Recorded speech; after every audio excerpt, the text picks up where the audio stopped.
Hi, my name is Vesna Karapetrova, and we're here today at Canadian Macedonian Place on the 10th of July 2014 to interview Mr. Risto Cackirovski. Welcome, Risto, and thank you for sharing your story with us here at the archives of the Canadian Macedonian Historical Society. We're going to conduct the interview in English, if it's okay with you, and but if there are some Macedonian words or phrases you want to use, it's no problem. How do you feel about that? Well, to begin with, I would like to say a few words in Macedonian, just for the sake of speaking my language. You know, this is the language that we haven't had a chance to speak when we grew up. So whenever I have a chance, I always prefer to speak Macedonian language. It's not that it's patriotic, but it's a inner force, you know, that makes me feel better if I speak Macedonian, because at the end of the day, I'm proud to be a Macedonian. I'm not ashamed to speak Macedonian whenever I have the chance to do so. But English has been a language that I have learned, and I did that by myself, basically. You know, I never went to school to speak the English language, so if I kind of misplace words or misspeak, you know, in English, so please excuse me for that. That's no problem. Okay. Where and when were you born, Risto? Well, I was born in Aegean, Macedonia. That's part of the northern part of the Greece. Mm-hmm. We call it Aegean, Macedonia. In the village of Statista. That's a Macedonian name. I learned about my village having a Greek name afterwards, you know, when I grew up back in Poland. So, but when we grew up entirely speaking Macedonian. You know, among all villages, when we went to church, we had our own priest who was Macedonian, and he spoke the Macedonian language.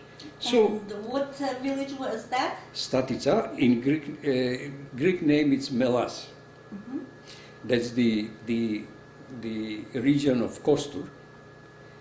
Okay, so. And what year were you born in? I was born in 1940. That's during the German occupation of Macedonia at that time. Mm-hmm. And, you know, it's very hard, but some people do remember those years of German occupation.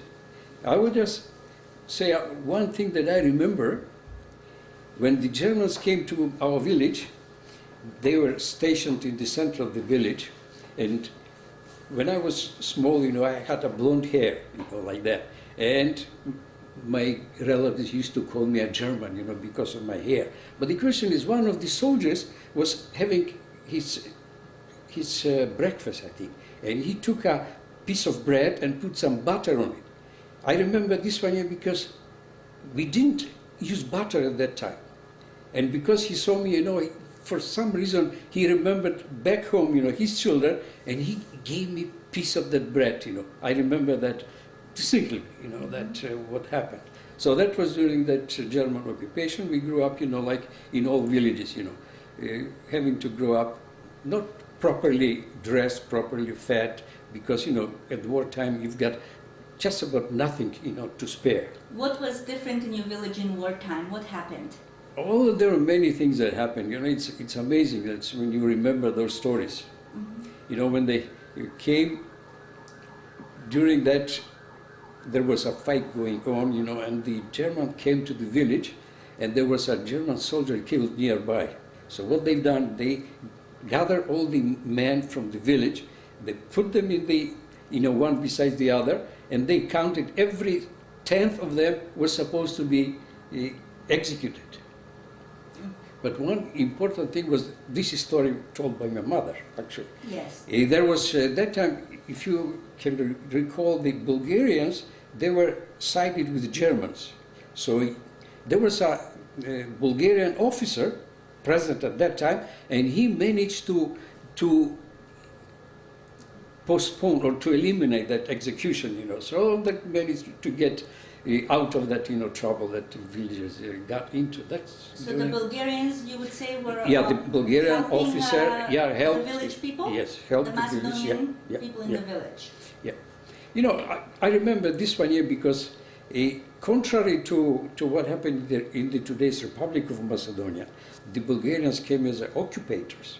They occupied the Macedonia, so the relations were quite different. So today, let's say, the Republic of Macedonia does not view Bulgaria as a related country, more like a distance, we feel closer with Serbia than the Bulgarian, even though it should have been all the way around, because traditionally, Macedonians feel closer to Bulgarians. Before the Bulgarians got the idea that they need to be on top of us, then when things started to go wrong, basically, in life, real life, and in politics as well. Right. And Risto, were your brothers and sisters also born in Statista? Yes. Actually, not all of them. My youngest sister was born in Poland. When we moved to Poland, my mom, she was lucky enough to be sent to Poland, so she came over there. But we were in the foster homes, the orphanages, as we call it. Homes, yes. And my mother, that's an amazing story, those are war stories. She came to Poland, she didn't speak the language, she had no means of supporting herself, and they went out, on their own, there was something that only my mom could tell you, but she's not alive to say that, but they had struggled so much, because the orphanages, the government, they took care of us, we've been sent to schools, we've been fed, and everything which comes with it, but not them, Later on, she kind of joined us, and she started helping in the kitchen, and helping in the orphanage for a short while. Now, where were your parents born? And we'll come back to your mother. That's a very interesting story. My parents are born in the same village. So that's Statista. Right. And when would that be about? That was just about in the most troublesome years for Macedonia, during the Balkan Wars. 1912. My mom and my father was just about that, 1912 or 1913, something of that. Right. And you explained that, we'll just go a little bit into the chronology again. And your grandparents, were they also born in Statista, as far as you know? No. That's, then when you go to the grandparents, there are 4 of them, Okay. So I've got one, from my dad, that's a grandparent. From my mother's side, he was from other village. He was in Aposkep, we call it. I don't know the Greek name, Aposkep. Aposkep, okay. Yeah. I don't know the Greek name for it, but it was a very beautiful place. It's near the city of Kostur. Kostur, Yeah, and they have water coming out of the side of a small hill, and the water is coming in such a quantities, that the people can go over there and do all their washing, they drink, things like that, and it's very picturesque, like that. And he was actually, they call them Popovi, Pop, that's a priest in Macedonia, so they call it Popovski because one of his father was a priest in that village. So that was from my mother's side. From my father's side, he was born in my village, Statista. Okay. And how about your grandparents? That's what so those are your grandparents that were and what language did they speak? Well, we speak all the time the Macedonian language. Okay. How about your uncles and aunts? Where were they born? Well, most of them, they were born in the same village. Yes. In Statista, in Statista. And again, the language they spoke? No, absolutely. The only language that was spoken, it was the Macedonian. Unofficially, because because since the Greeks took over Macedonia, they promoted, they forbid speaking the language, so they had to officially speak the Greek language. So my mother told me that they went up to the sixth grade, you know, they used to speak, they used to be taught to speak Greek.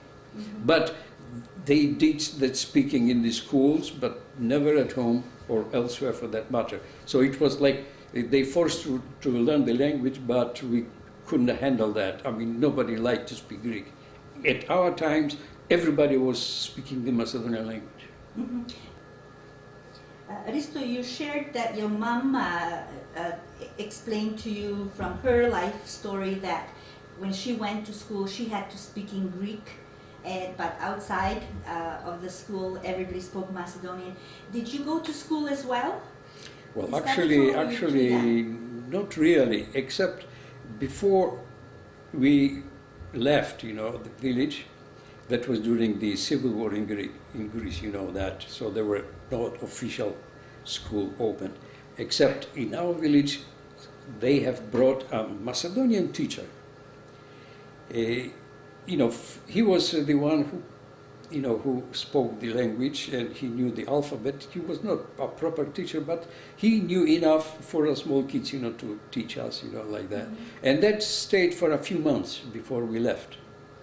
For your curiosity, just I remember the way we used to learn the language, because we didn't have paper or things like that. So what we used there is a special piece of stone which slices, you know, like small black slices, and we took that, framed like that, and used a very stone from the river nearby, very soft one, and you could write with that on that piece of stone, and that's how we used to write, you know. So that was piece. And in addition to that, that was springtime.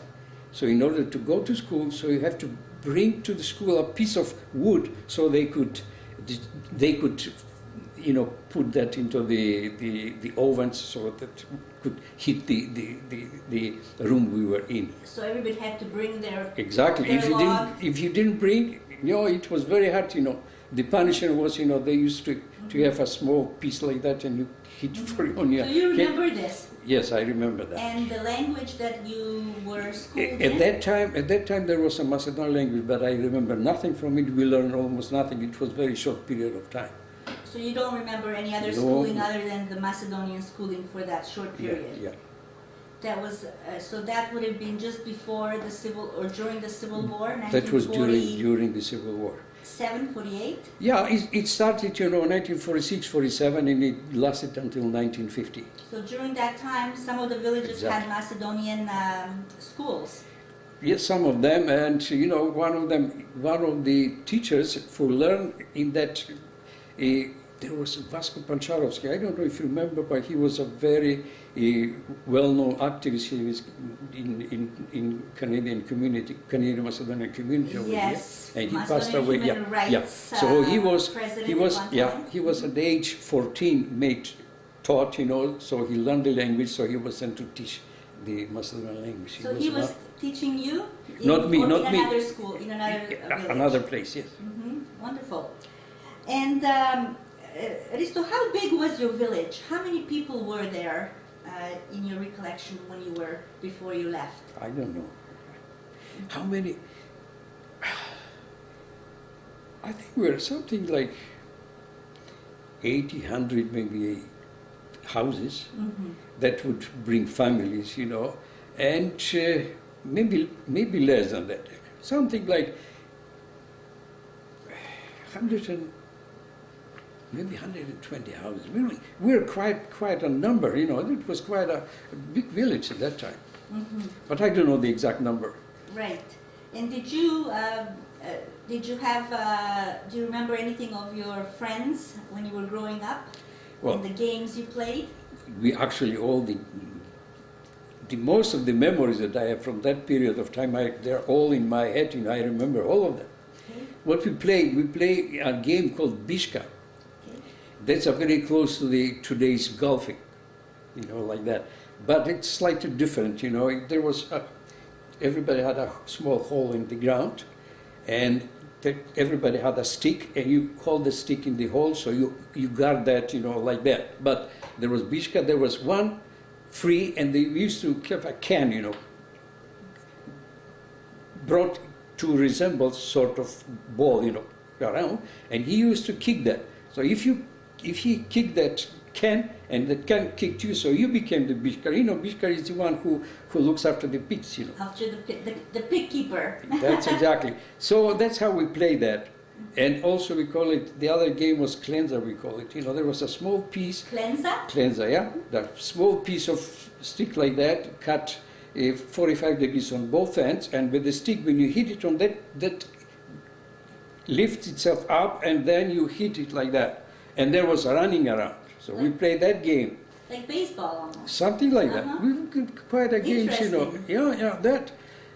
And many other games, you know, like the girls, they play pupalki, they call it, you know, like 5 of them, you know, small stones, and they lift one and they spread and they collect it one at a time, then 2, then 3, then all of them, you know, and if you miss it up, you go kicked out, you know, things like that. And other games as well, you know. So as a kid, there was a very advanced, you know, like social life at that time. Yes. The social life, that included all the religious activities. Like celebrations? Like celebrations, calendar, what, you know, like Vodici and all those celebrations that we had, you know, and I remember them, like Kolenda, we used to go, you know. Kolenda? Yeah, Kolenda. Yeah. What do you remember with those celebrations? That we played with the children, we had a fire in the center of, in one fire. We used to jump bonfire. over, yeah, and things like that. After that, we went from house to house, and every lady of the house, she had to oblige, you know, because they're yelling sometimes nasty things, you know. And so she has to yell, so she throw some nuts onto them, or some small pieces of bread or fruit or everything else, until, you know, they're gone away. So they went from house to house, and we did that. Like Halloween almost, right? Yeah. It's in a way, except that tradition lasted in Macedonia for just about over 500 years during that Turkish occupation of the Macedonia. It's still very and it was, you know, I've learned that in history, that basically that was Byzantium. You know, at that time, before the Turks came, that was the longest lasting civilization which stayed, you know, kept its level of economy, tradition, everything just stagnant. It didn't grow up. That was one of the best periods of that region. And when the Turks came, you know, they left all the tradition, you know, intact. And it's today, you know, even though today we didn't quite like Turkish because they occupied Macedonia for 550 years, you know, exactly. But because of they tolerated our Macedonian people, they didn't do quite as much damage as the Greeks did with a short period of time they were present in Macedonia. So today, you know, like the saying goes, you know, your enemy, you know, it's when you've got the same enemy, that makes you friends, you know. So today in the Macedonian politics, that's what's happening. The Macedonians are very friendly with the Turkish, and, you know, that's more to the story than meets the eye, but basically that's what it is. You know, the Turks like, because of the Muslim minority we have over there, so they are interested. But regardless of that, they're investing in Macedonia, they're friends, you know, they're helping Macedonia in many instances, internationally and internally, or in the Balkans, you know. So that's amazing, you know, fact how the politics can make sometimes, you know, from the enemies makes friends, you know. Yes. That was, you know, kind of a comment beyond your interview, I suppose. Yeah, no, that's a very good comparison, bringing it to the present. So, Kolede is celebrated around Christmas time, Yeah. right? Mm-hmm. Yes. Do you remember any other celebrations, like weddings, or that are in your, you know, in your mind still? Oh yeah, well, basically in the village, all the weddings were done for everybody. Everybody was invited to begin with. The whole village? The whole village. And it was done in the center of the village. We've got a place and there, or with the dances and things like that, you know. They go, you know, the tradition like with the pigs, and then there was the tradition with carrying the flag, you know, going, and the other thing, like, for example, what was it? I remember at the holidays at home when we did, my mom, she used to attach, whether it was an apple or an egg, to a string like that, and it went around. Whoever could bite it without touching it, using hands, like that. That was one of the traditions, that coming there. Mm-hmm. And it was, I remember that weddings that were in the center, because happened at one time during the dancing, they were close to the river, and there was a lady who fell into the water. So that I remember. But everybody was invited, everybody attended, and there was, a reason to celebrate for just about everybody in the village. And the songs and the dances? Oh, they were all Macedonian dancing, songs and dances, and with the priest on top of that. We've got our priest from our own village. Mm-hmm. He was a Macedonian priest, and he used to service the neighboring villages as well, because there were not too many, like that. So. Mm-hmm. Okay. Now, Risto, how old were you when you had to leave your village? I was 8 years old. And you are one of the Deca Begalci. Yeah. And what do you remember about the exodus of how you left your village? Well, first of all, to begin with, the idea of taking the children out of the war theater, they call it today. It's a modern word for that, in order to save them from being killed, because the bombings that went, it was like every bombing, they do not recognize whether it's a child, a woman, or a soldier down when they throw those bombs, on top of that. So, in order to save that from the atrocity of the war, they decided to move the children around. That was the action taken by the Red Cross. And today the Red Cross was they contribute to that, but they were pointed out as a deciding factor in that area. Besides that, that was an action which was accepted at that time by the communist countries. So that's why most of the Deca Begalci, the children refugee, were taken from that theater, let's say from the war zone. They've taken to those countries like Romania, let's say Czechoslovakia, Poland, and Hungary. I think basically in those countries, they were divided. There were about 28,000 children. Mm-hmm. They were divided, in batches of 4,000 or 5,000, and they were sent, like that. And what I remember from that, those are the worst things that you could remember. In order to get away from the fighting areas, we had to travel at night to begin with, and there were small children. Mm-hmm. We were, my oldest sister, she was, I think she was 13. My brother, he was something like 12, I was 8, and I've got a smaller brother who was 6 at that time. And I remember traveling that because my brother was holding, actually we were holding to my sister's skirt, so we don't get loose. Some of the children got lost during that period of time. But what they divided us, and also they assigned older person. Usually it was either one of the mothers, for the children, or they were separated some older, to look after us until we got into the places. We went like that. As I said, we were traveling during the nights because during the day they were bombing all around, so we were hidden, like that. Then we crossed the border. At that time, there was the border with then Yugoslavia. Actually, we went into the Macedonia. Right, and if we can just back up a little bit, your parents, your mother and your father, where were they when you were being taken away? Well, actually, they were with the partisans. They were actively fighting, with the government forces. So, can you tell us a little bit about that conflict? Yeah, that conflict. Basically, what happened is. Well, you have to know there is one thing that does not, it's not properly reflected or in the telling the story about the war. The war was started basically by the Macedonians because we had notions that we're going to get our country for us, for Macedonians. We're going to get the rights. Finally, we're going to get united, the Macedonian people around, because, you know, we've been divided artificially, but the borders were not. So the Macedonians, they didn't like the idea when that was awarded to Greeks, that was stopped, and we didn't get our rights. Mm-hmm. And in Greek Macedonia, you know, that it's called, nowadays we call it genocide, but the question is, that's what happened. They have changed all our personal names. They have changed all the topographic names. They have forbidden using the language as such.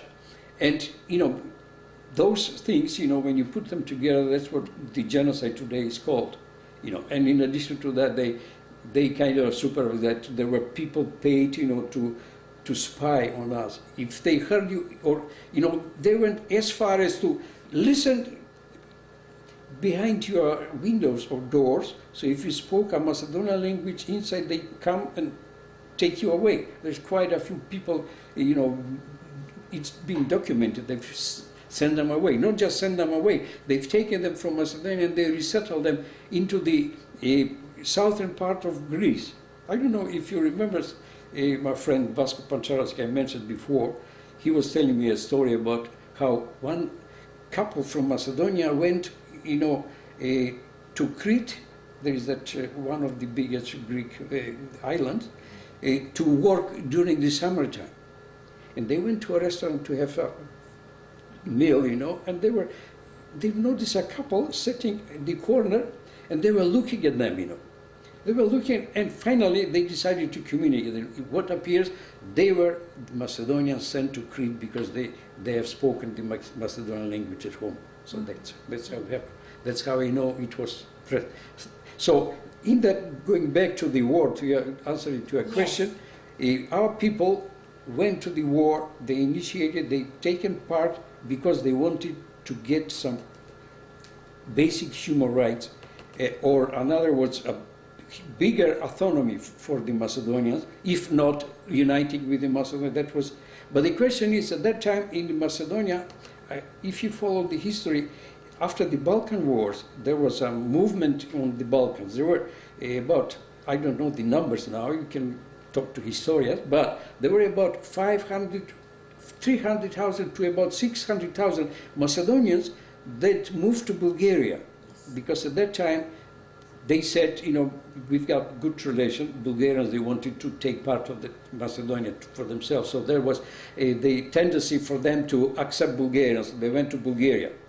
In their places, the Greeks, they have brought in Greece from Turkey, the Christian from Turkey, and they brought them into the Greece, but locate them in Macedonia. The idea was for them to denationalize, to change the number of people living in the Aegean Macedonia, so they can later claim that the Greek majority is bigger than Macedonia, so they will claim it as their own. Yes. So take our rights for that. So that was a play of things, you know, that happened at that time.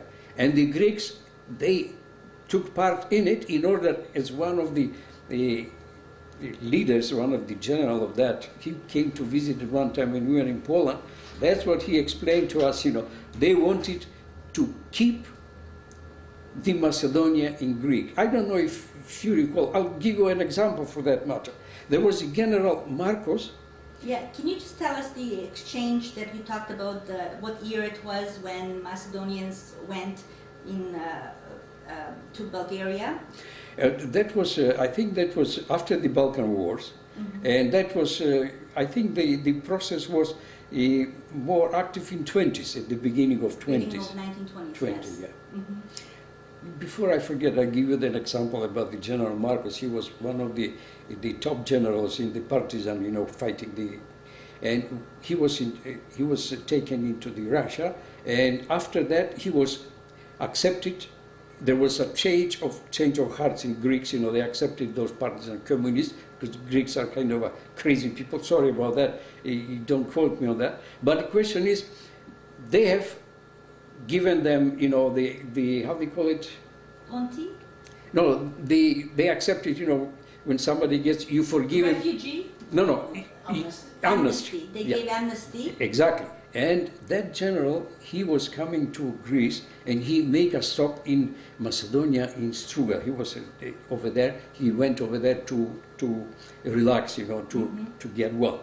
And there were two journalists, Greeks, that learned about it. They came to ask him. And the question was to him, see, what did you do with your partisan affairs, you know, like that? How, you know, how to explain that? And those are the words of the general, and he says, General Marcos, he says, we've done what we've done, but he said, but we have achieved one thing, we have kept the Macedonian to be Greek.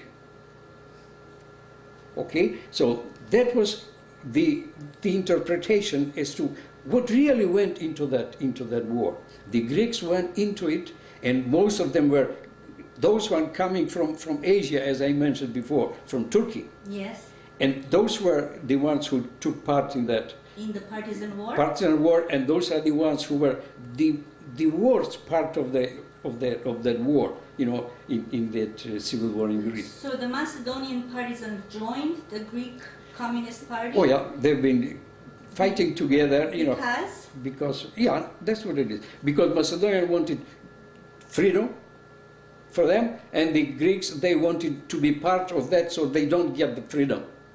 But that's my interpretation when you interpret the facts, what happened over there. There were many things like that. My uncle told me when the partisans, Macedonians, when at the end of the war they wanted to cross over to Macedonia, and here it was.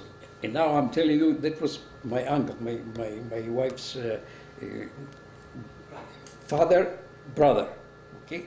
And he says, the Greek officer came at the border, and he took his pistol, his pistol, yeah?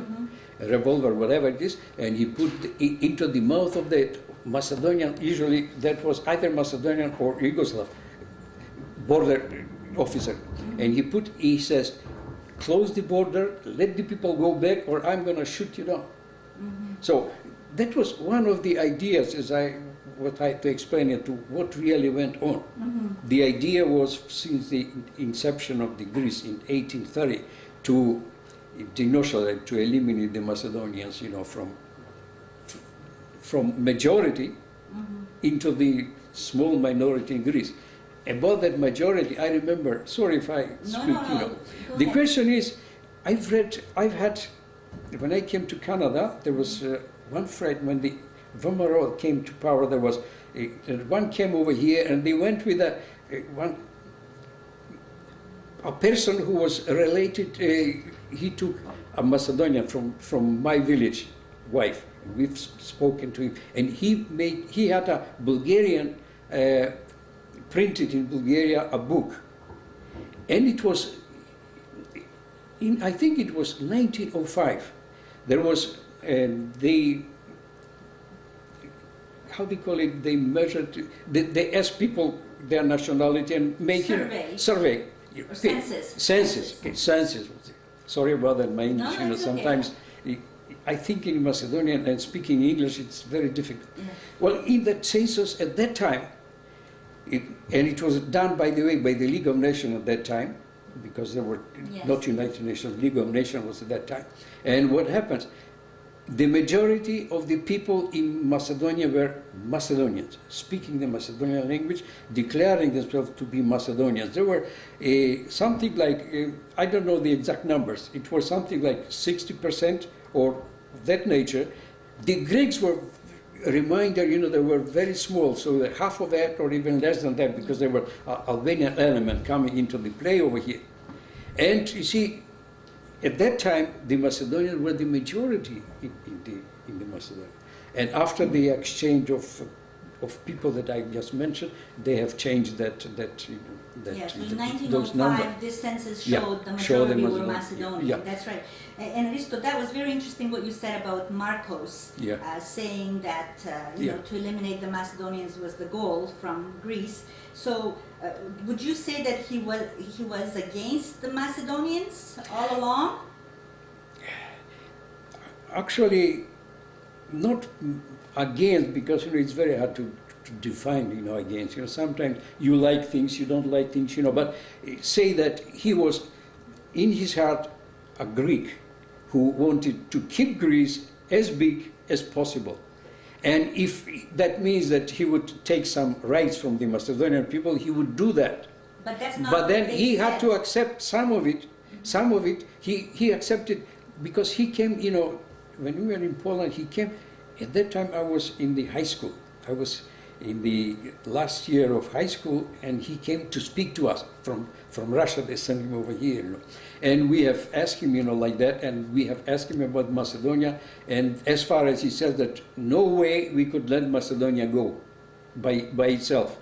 And I remember at that time, because we were, I was about 16 years old, and I started to think about nationalities and politics, to understand. And there were about 6 children like myself who disliked that, and they how they called when they whistled. They whistled, and at that time the principal of that orphanage was a Greek. He noted those, and can you imagine what happened because of that manager or that principal, was a Greek. He took those 6 people. They sent 2 of them out of the orphanage into the Polish orphanage around to other cities because they booed. So yeah. that answers your question about him being whatever he was. That's what he says at that time. He says, I've done what I've done, but we managed to keep Macedonia Greek.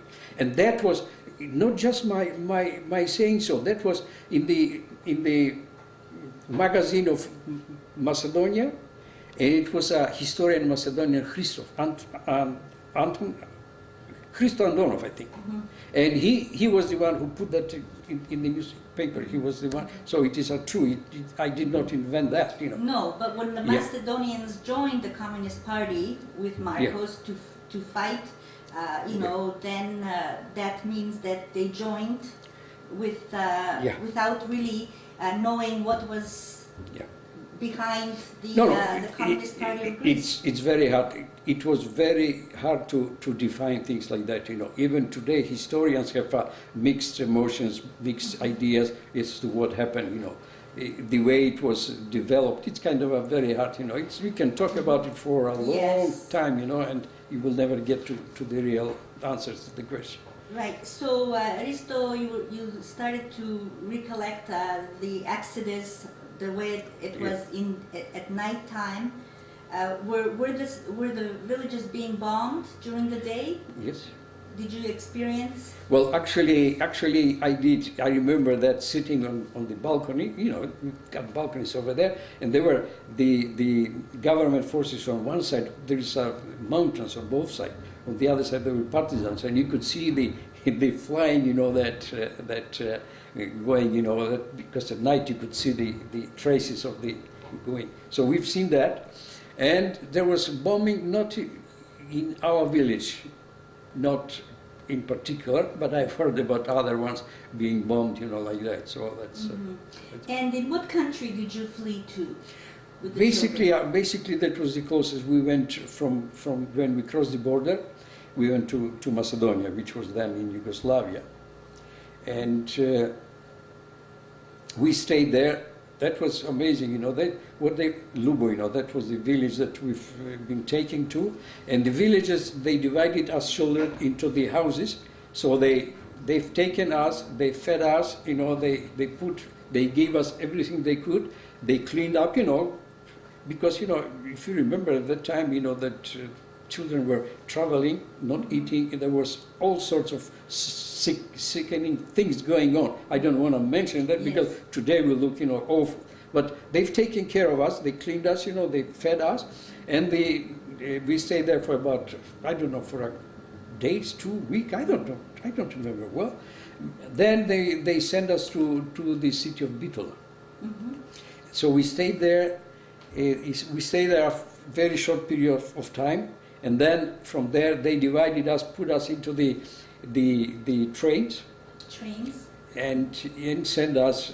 We went from there to Romania, and there was, you should see that we were traveling into the those wagons which were for transferring the farm animals. In addition to that, because that was an illegal action, doing that. So they packed us into those wagons, and they send us, through the borders like that, at night, so they don't take a note, That was kind of weird, but we managed to get. We went to Romania at that time, from our village, and we were in Romania about 7-8 months. Okay, and when did you leave? It was 1948. 48. And that's why we celebrated the refugee children in 1988. We celebrated 40 years of that. And about what month was the exodus? We went in March. From our village in March we went. So from the March we went, through that was a very short period of time. So in October, I think we left Romania. So you can see that about 8 months. Eight months. Were your brothers and sisters with you all along? Yeah, at that time we were together. In our case we were together. So when we went, then from there we went to Poland. Right, and where was your mother? Oh, she was fighting. She was fighting the war. She was part of the. Yeah, for the movement, So she was with the partisans with fighting. The partisan, and your father? Yeah, and he was partisan at that time. He was partisan there. Yeah. So, that's how we went to Poland. Then my mother then came to Poland, when the war was over. My father was killed, at the end of the war. Almost at the end. Was killed at the end. During the war. Oh, okay. Yeah. Actually, my father, my 2 uncles, like that. Sorry. And I had a smaller brother, the smallest. He was killed also in the village, because my mom at that time, she said, well, I'm going to keep one child with me, Well, that was it. That one child was killed by a horse, that the partisan, I think they were, or the government, kick him, like that, The children played and he was killed. So, the war is a war, you've got plenty of people being... So while you and your other brothers and sisters escaped, your mother stayed in the village with your brother, your youngest brother? No, in the village were my grandparents over there, so he said my mom, she was helping, she was with the partisans, yes. And, like women, they didn't actively fight, but they had to dig the holes, the tunnels and things like that, and they were bringing food, and all sorts of things associated with that. Helping the soldiers. Or helping the soldier, So that was part of the business. Yeah. And your brother died as a result of. Because of that being there, that horse, kick him, like that when they played like that, and kick him in the head, and he's got. He was killed, Now. So, Risto, when you landed in Poland, what do you remember about how your life progressed with the other children? Well, I don't know if you can remember. I remember one thing when we went over there. First of all, now they separated us. They separated by age. It's not how they are really age, but how do they look. So if you look, they were tall, they were older. So they separated us. My family, my sister went to one, my brother, I elsewhere in the smaller one, somewhere else. So that in was different homes. So different in Poland, homes. Different cities too. No. It was at the beginning. It was one city. And what city was that? Londexdruy. That's it was called. It was a place for when the Germans. Actually, that was the territory owned before the Second World War by the Germans. And it was the very well kept like a village, and it was for a holiday. The Germans used to come over there, spend their holiday. So it was very well kept and done like that. So we stayed over there, and then there was given some Polish people to look after us. I'll tell you one small story about that too. Like when we came from that, I had a pants with a hole on the knees. Yeah. The hole in we call it dupka, Yes. like a hole. The question is, in Polish, dupka, it's the the how they call it, The back, the the rear. back, yeah, the rear. Okay, the rear. And there was a lady, you know, she said, "What is it?" And they start laughing, you know, like that. Later they explained to me why did they Why laugh? they were laughing. Why did they were laughing? And that lady, for some reason, because of I was taking part in the dancing group they organized, and she liked me so much, you wouldn't believe that. And when she got married, she went home, you know, like that. And after a few years, she came specially to the orphanage when we were in different place to come and to see me because she liked like that, you know. But the question was, when you grow into orphanage, you know, there are different circumstances when you go like that. When we are growing up, when you see a lady, you know, at that time was, say, they call it Ženkar in Macedonia. It's like womanizer or something like that. Yeah. And that was the worst thing that could attach to you.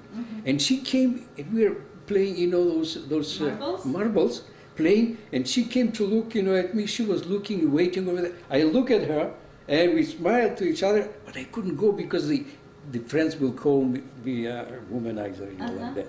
And she stayed there for a while, and then she left. Okay. You know, so in orphanage, things like that they develop. They develop, you know. And there is one thing, my brother maybe will know better. You know, when my mother came, when she was given the right to look after it, she was working in the kitchen and things like that. At that time, in Yugoslavia, under the Tito, they went bizarre. They disagreed with Russia's Stalin at that time. Yes. So they went from friends into enemies. And because of that, you know, there were Greeks at that time on top of things when we were over there. And they saw my mom, they called her the Titoids, they call it. And they branded her as a spy for the Tito because, you know, we've got some relatives, you know, like that. When they used to read they used to read our letters, so they knew what's happening. And she was kicked out of the orphanage, and she went on her own out in the world, you know, not speaking the language without nothing, you know, like that. And in addition to that, what happened? They went on to check on my brother. He was a very good student, you know, a smart cookie for his age. And they went to check his books, what he was doing, and he had some books, you know, from Stalin, and who knows, at that time, whatever he could do that. I learned later on, I didn't connect that. There was a Greek teacher who was with us, and he came to me, and he inspected my everybody has a box, you know, like that when you keep things. He came to me and checked my box, you know, and I also I had a few books over there, unlike, you know, other kids who were, you know, I like reading, you know. He came to check my books, you know, like that. To see if you exactly, were also to see, and they wanted, Tito. actually, yeah, they wanted to kick my brother out of the orphanage as well.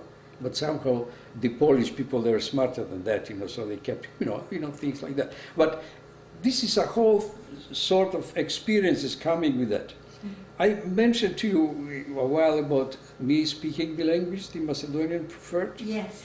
You know, at one time when I finished the high school, I went to the university, I was coming home, and I was going back to the city with a train. And at that time I got to know my wife, you know, so we were traveling. And we were speaking, you know, Macedonian. There was, in that same wagon, there was some Greeks traveling that we knew before when we were growing up. And one of them came to me and he says, Risto, he says, why don't you come sit with us? You know, we can speak Greek, you know, it's like a friend's. I told him, I can come up there, but can you speak Macedonian as well, you know? The question is, they never learn to speak Macedonian. Yes, that but, was... yeah. They never learned to speak Macedonian, but we had to learn to speak Greek. Exactly, that was my central question. While you were in the orphanage homes, what language were you educated in? So that's what it is. As I started mentioning that, the idea was that with the Macedonians, you know, because the Greeks were the dominant force, whether they were teachers, that's coming from it was coming from the Greek Communist Party.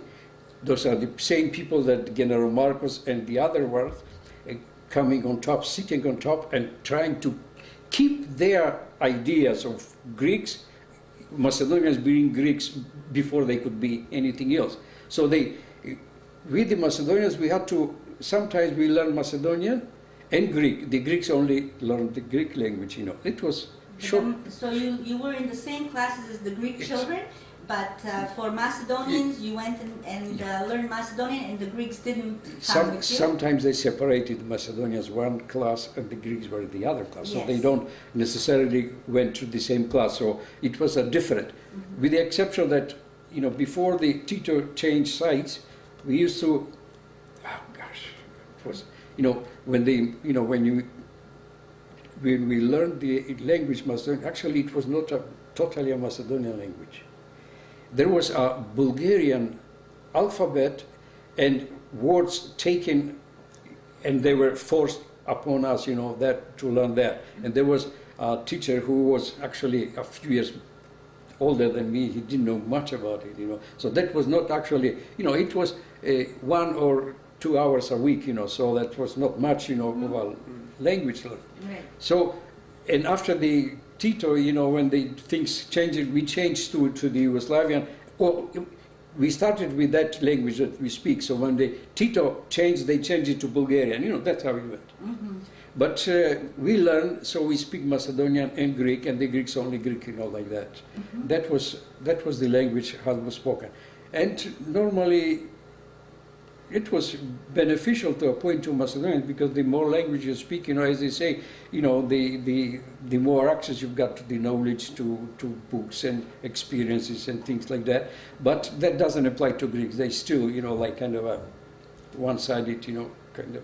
Yes. So that was something that you remember very much, that the Greeks did not learn Macedonian. Oh yeah. That's and many other things. It's very hard. The teacher that came to inspect my things, like that. Yes, when I went to the university, I remember going, when I saw him coming, because he was living in the same village, I crossed over to the other side of the street to avoid him. And he went all the way to my mother. He says, "Why your son doesn't like me anymore?" Right. Never learned the lesson, they never will. I mean, the Greeks. Right.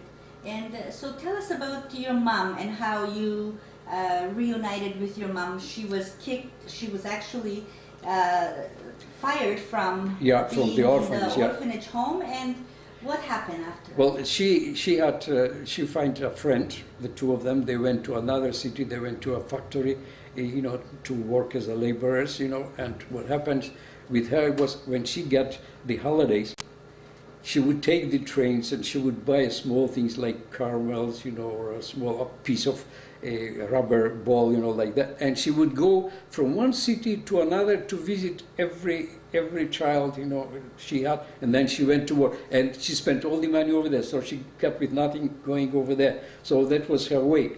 And actually, we didn't get to live with my mother until I graduated from the university. And when was that? Oh, I graduated in 1964. So you stayed in Poland until 1964? I stayed 1966. Yes. After 2 years, I applied and was accepted at that time by Yugoslavia, and I went to Macedonia. But in terms of your mother, you were separated from her right from 1948? Until 1964, when we finished the university, when we went. So, but at that time we were going to visit my mom. She was close by. You could see her from time to time. I could see, because she couldn't bear to stay away. So she always camped herself close by. With us, with some of the children. Like that. So when and where did you reunite with all your siblings and your mother? Well, basically, never did as a family, because when we grown up, after I finished the university, then I got married, so I got my own separate, So this was in Poland? Yeah.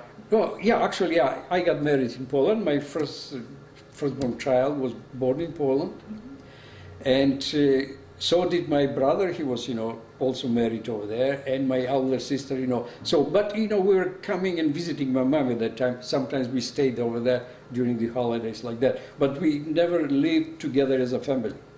After 1948, when we left, that was it. So tell us about going back to Macedonia. What motivated you to go to Macedonia? Well, motivation. First of all, when we went over there, with the Matica of Miscellaneity. It was at that time, that was the institution in the government of Macedonia who should have taken care of immigrants. So we wrote a letter to them, explained who we are. So they were nice, and they sent us books in Macedonian. That was very nice thing at that time, to get some books.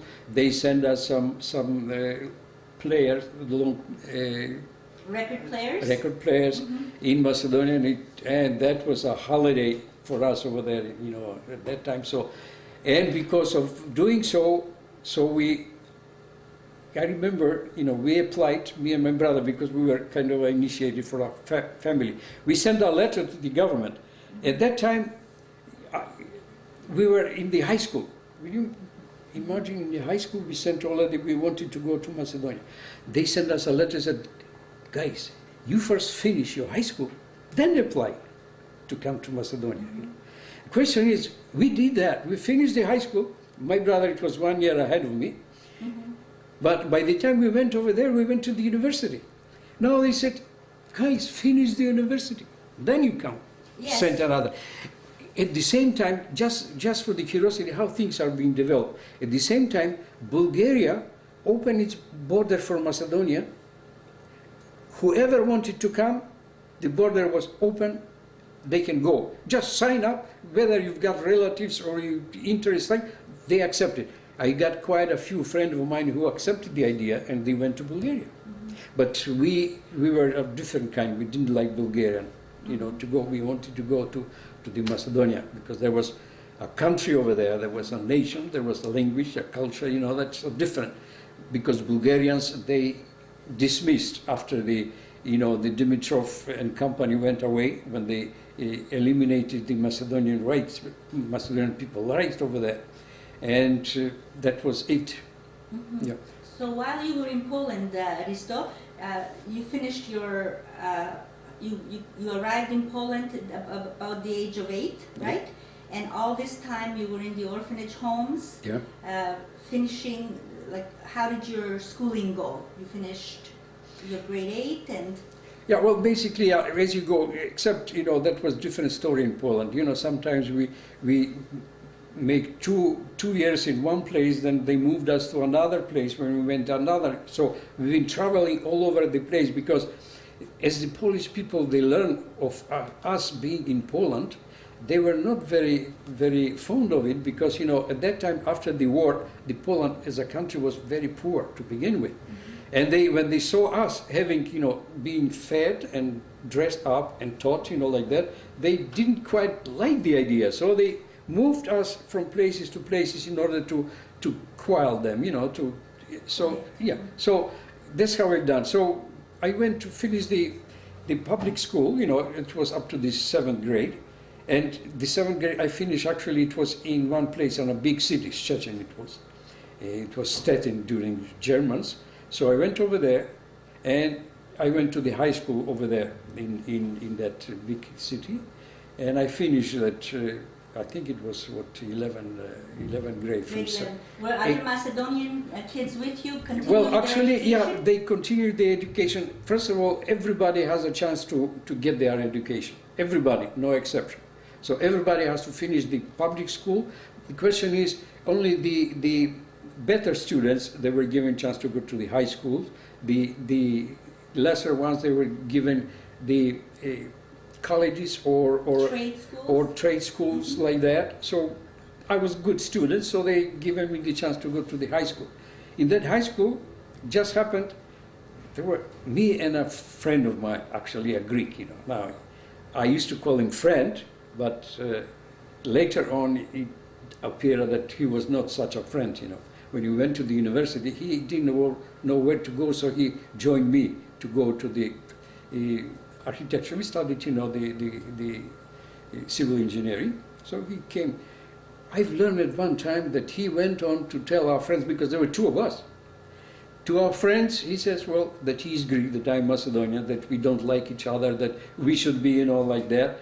And a friend of mine explained to me what was it's about. So after he graduated, that was it. I mean, I've never spoken to him ever, you know, about that, because people get touchy about this one. Mm-hmm. And he was, you know, and he was the same thing. He would one time, he went to me, he says, let's speak Greek so the Polish students would not understand. I said, they do not understand Macedonian as well. Speak Macedonians if you want to. Actually, he did. He learned to speak some Macedonian. He was one of the few people who learned a few words in Macedonian. Mm-hmm. He was intelligent, you know. Mm-hmm. But, you know, it's... so you finished your university? I finished my university. Civil engineering? Yeah, and that was in 1964. And then I went to live with my mom for about 2 years. I was living there. Until I got, until we got accepted in 1964. That's when I graduated, and we were sent another letter to the Yugoslavian embassy, and they accepted us. I said, okay, now it's time we take it. So we've accepted us. So in 1966 we moved to Macedonia. And that was you and your mom? Actually. It doesn't go that simple. Actually, it was accepted, me and my brother. My sister stayed in Poland, and my younger brother stayed in Poland. Because, you know, they kind of owned it, because my brother was a doctor, me the engineer, so they figured out, well, those are the guys we want, you know, they kind of will contribute, you know, positive. But later, and I was living at that time with my mom, so I think later, my mom came later as well.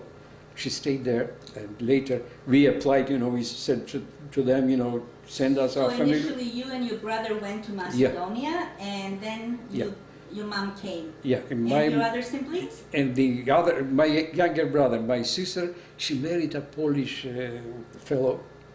And she stayed there longer until they divorced, you know, they separated. They separated, actually, they were not divorced. But, you know, there are some problems. You know, when you have different nationalities like that, usually sooner or later problems are coming unless you are willing to solve them properly at the proper time, you know. If you let small things try to prevail and they grow up to be a problem, and then the problem grows, you know, like that. So that's normal that goes in a family between the two people, you know, when they grow apart. Yeah. Right. So when and how did you come to Canada from Macedonia? Well, that was another story. It seems like first of all, let me tell you one story about that. Here in Canada, I've got about 12 first cousins. We are in Canada. First cousin meaning, you know, they are very close related. So quite a few were over here. So the idea was that if you want to do something, we will do that. But then the initiative was taken by my brother, you know. He came first to Canada. And when you were in Macedonia, what did you do? Yeah, I was working in a design office for as an engineer. I designed for about 8 years. Pelagonia, there was one of the biggest companies, you know, in construction companies in Macedonia. And that was interesting things, you know, as the life goes on. When I was working for a job, I went to the Pelagonia, you know, I usually go to the technical director, you know, like that. And I went to him to speak. Can you imagine? There was a Polish engineer being a technical director of Pelagonia. And not just a Polish engineer, he was a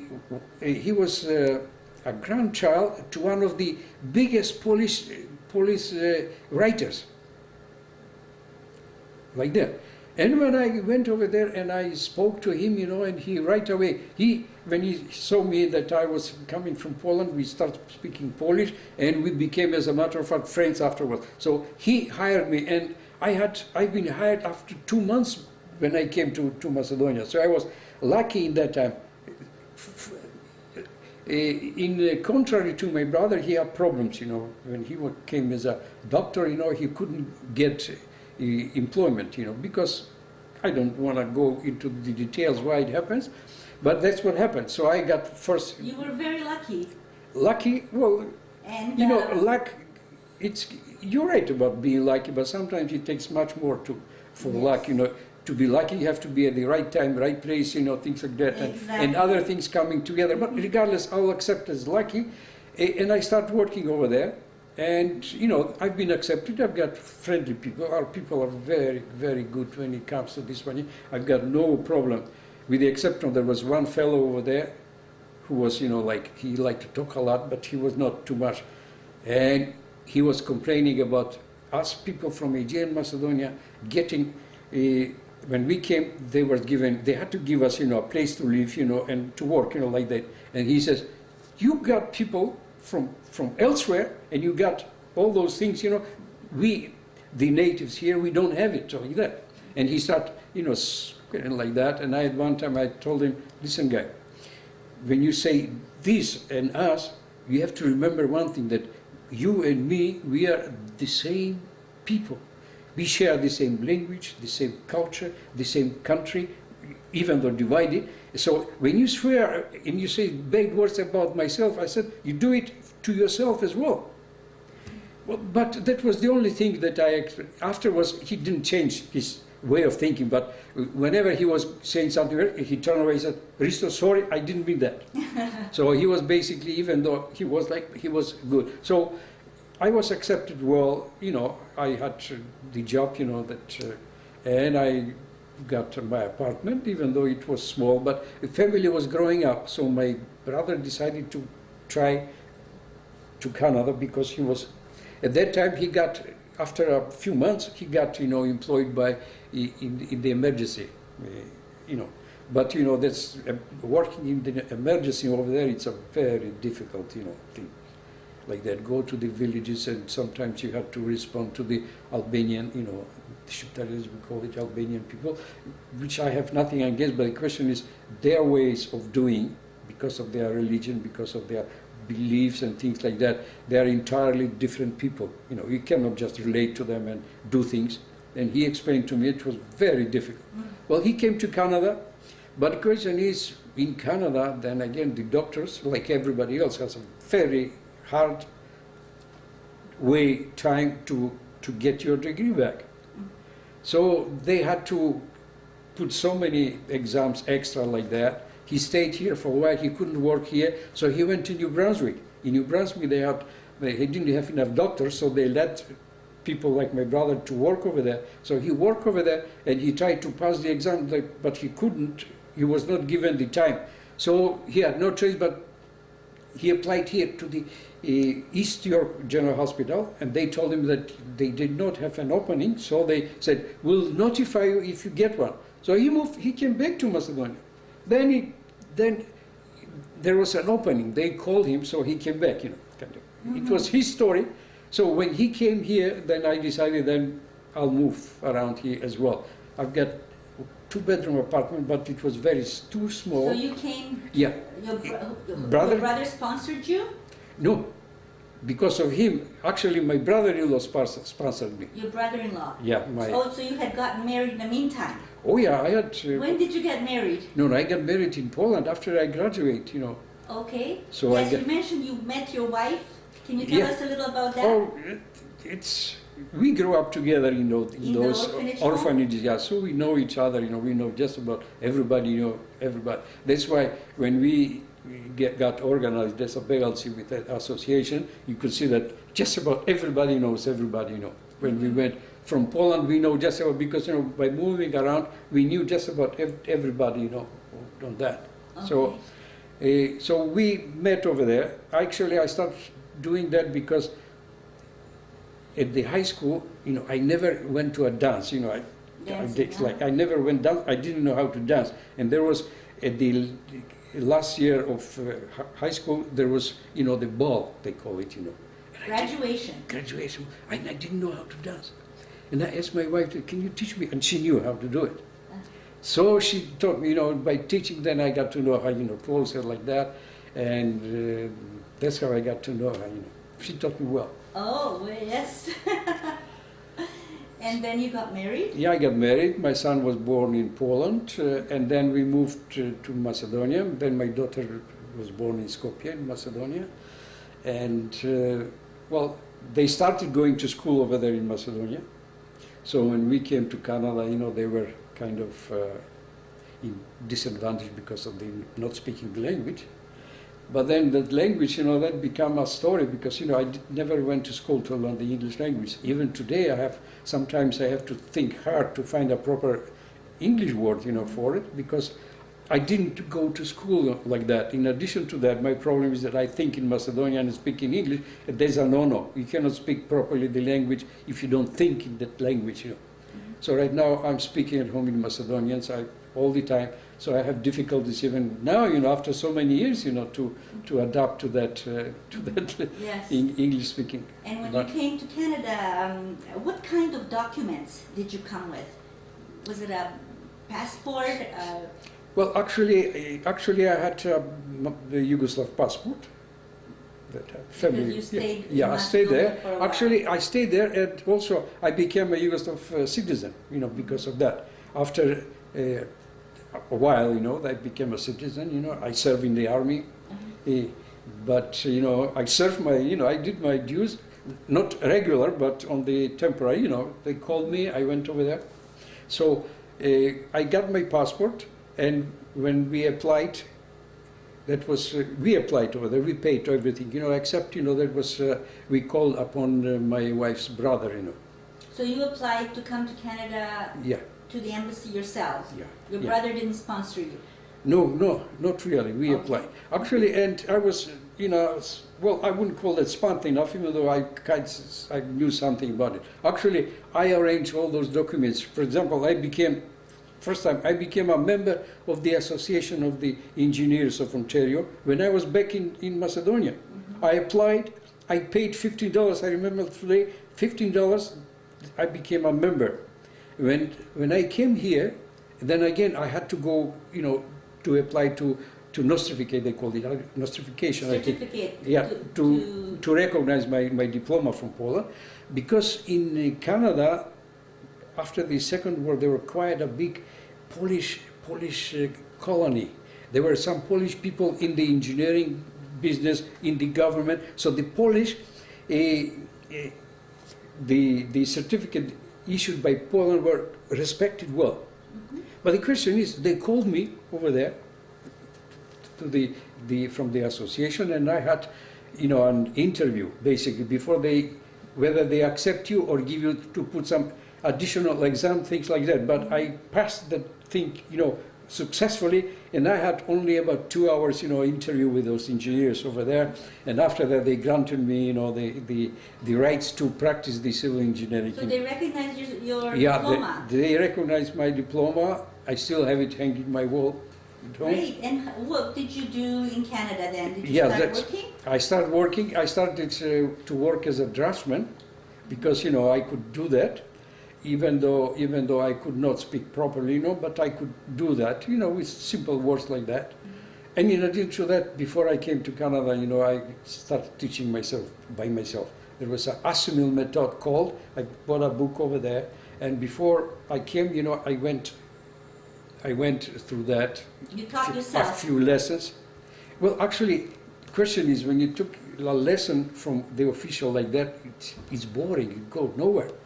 I've taken a better way. I bought myself a book, English book, and I started with the first letter. The explanation, I went, you know, with the dictionary, find the word, and whenever I had problems, I went to inspect, you know, the grammar about it, and slowly I started with the first letter.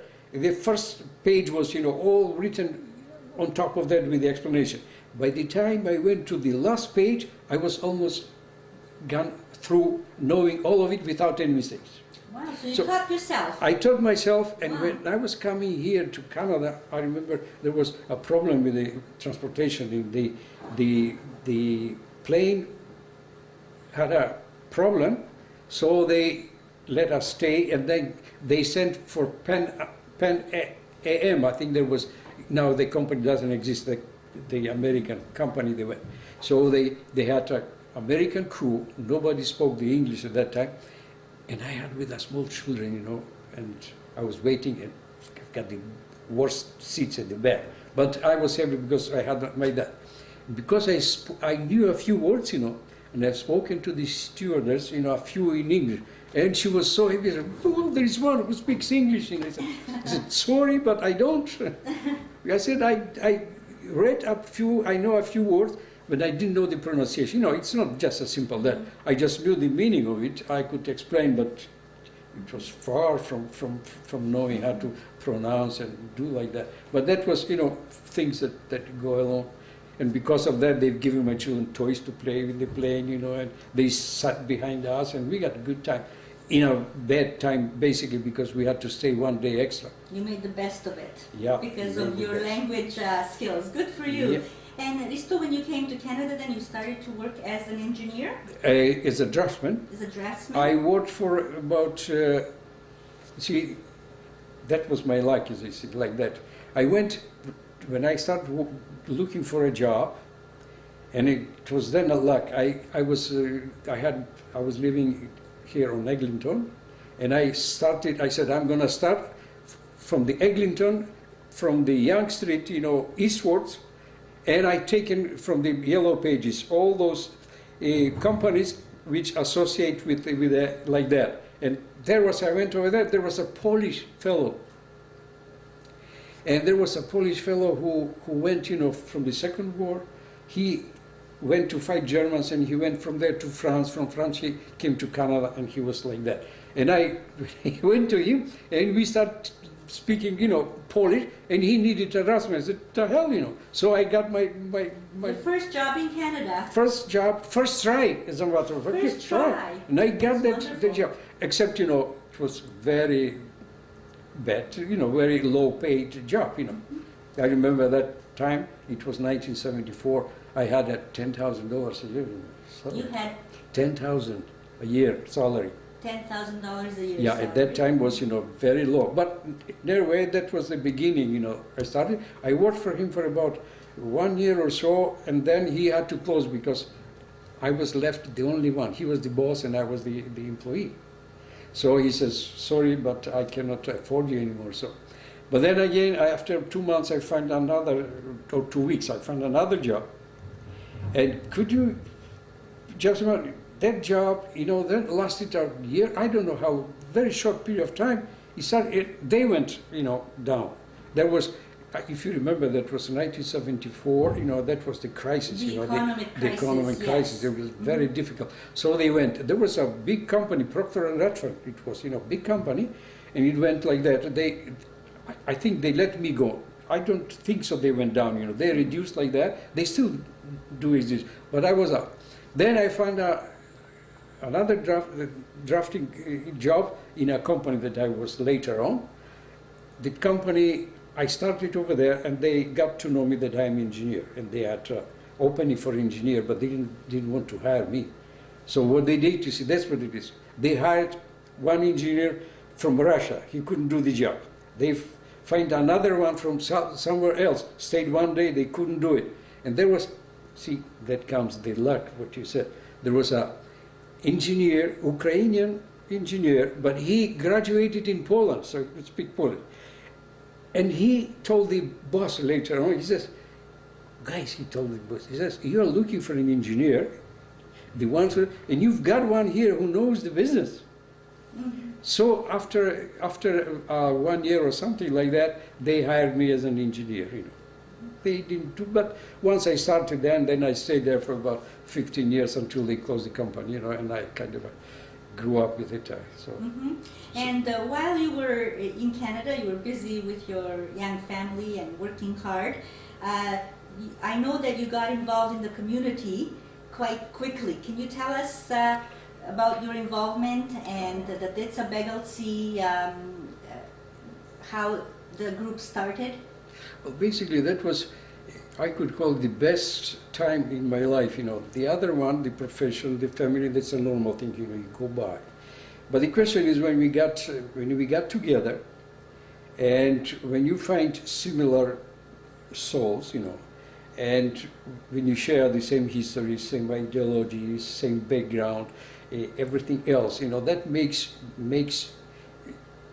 you to join, to do something, you know. In particular, you know, there was one saying that I've learned in Poland. Basically, there was one Polish poet who says, if you know the value of something, in order to value that, you have to lose it. When you lose it, then you know how much it is worth to you. You know, it's a different way to saying that. So when we got over here, we've got, you know, we have lost, you know, our language and things like that, and the country as well. And because of that, because of those elements, they made us to think similarly, to become patriots, to become people who love the language. That's why I love my Macedonian language. And that's the first thing that I started when I came here, when I joined the United Macedonians. I offered them to help with the language because there was no newspaper. And I said, guys, why don't we have newspaper? And they were so smart, they said, well, why don't you do it? Well, basically, because... So tell us about that. When you came in '74, you joined the United Macedonians right away? Any other organization, churches? Right away, yeah, in churches as well. That goes to St. Clement, you know. So you went to St. Clement? St. Clement, and I joined over there the United Macedonians. And that's how they came with the idea with that newspaper. Actually, there was, at that time, there was a Macedonian community. We organized a protesting march before the Bulgarian and the Greek embassies. And I said, why don't we make a newspaper or something to advertise it, to do something like that? Well, they say, okay.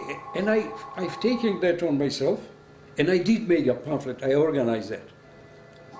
With the difficulties I might add, because there was a magazine, you know, like, and the first page, I was kind of funny. I made 3 parts of a circle, but separated like that. And I made a big circle on top of that. And that symbolized the 3 parts of Macedonia, but united. Mm-hmm. Yes. That was the name. You know, when I went to the committee of the United Macedonians, and there were quite a few people over there, they started, you know, there were some people who were pro-Bulgarian oriented because of the first immigration that came to Canada. They were sympathetic with the Bulgarian idea. They were going to the Bulgarian church, learning the Bulgarian language, thinking that's Macedonian as well. You know, even today, when you go through the history of MPO, you find out, you know, some souls like that kind of misplace themselves. So they said, unacceptable. So I had to change it. But they were Macedonians. They were Those Macedonians. First people that They were started Macedonians. the MPO, They were right? Macedonians. Mm-hmm. Yeah. So I changed slightly, you know, but it came out. And then they asked me to do the paper. So I organized. I taken those. There were 4 of us at that time, you know, Vasko Pancharos at the time, and Georgi Plukovski, Sime Miloševski, and myself. Mm-hmm. But since I was engineer, you know, I know how to arrange, design, how to contact, things like that. So I've taken that to myself. They offered to help, so we divided, you know, the work, and we've managed to organize it. And we had, you know, going with that.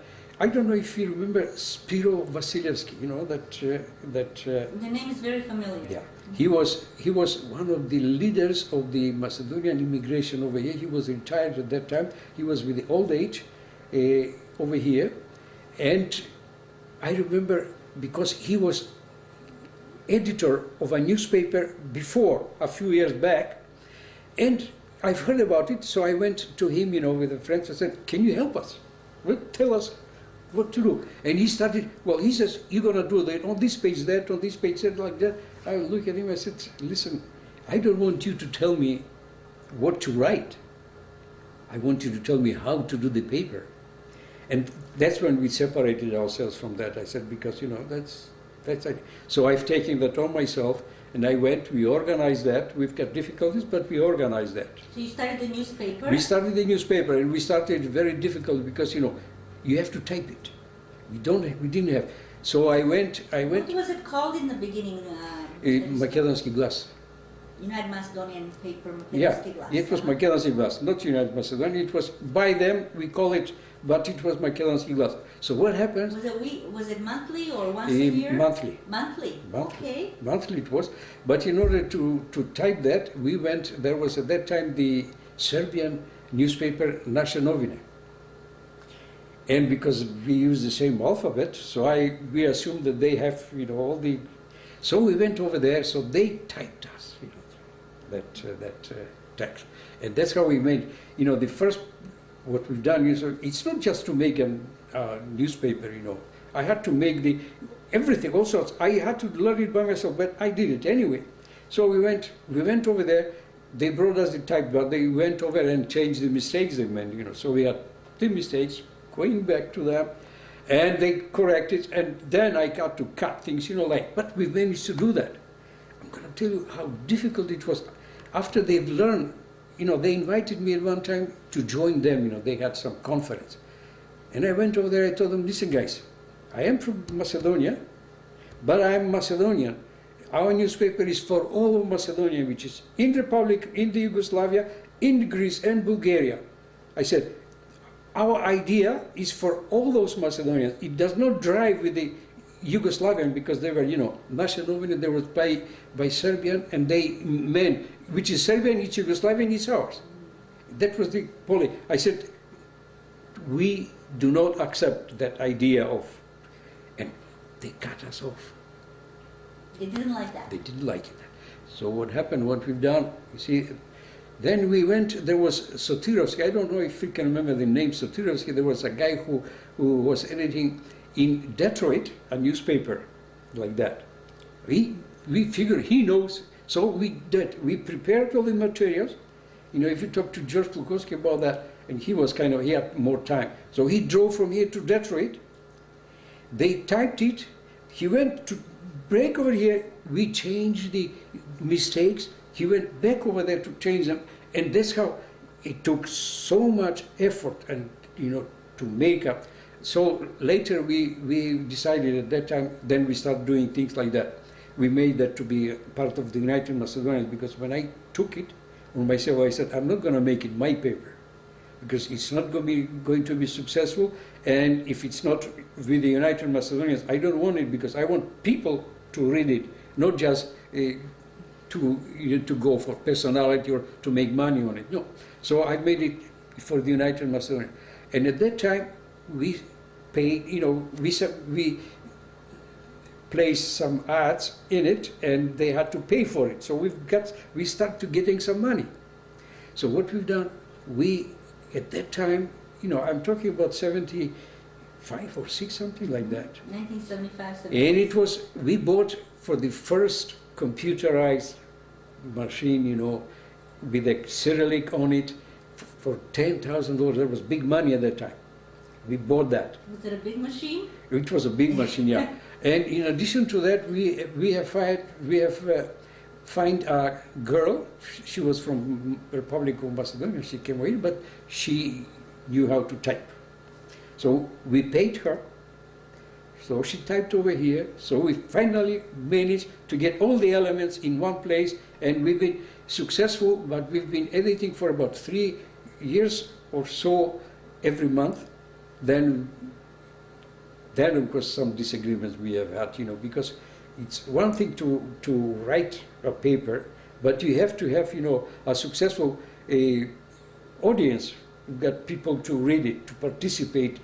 And the United, at that time, they didn't quite do well, So it was so much so that you can imagine that at one time we had to pay all the expenses for the Ilinden picnic. They didn't have the money to pay for it.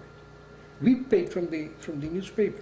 And there were people from the newspaper that were against me at that time. I don't want to mention people who are, because it doesn't really make the difference. The only thing made difference that it was not fair, to go against. Like they give you an article, and said, I'll give you the article, but you have nothing, you haven't got the right to change it. Nothing. I said, to hell, if like that, I do not accept. It's got to be written to begin with in a proper Macedonian language. I'm not going to change your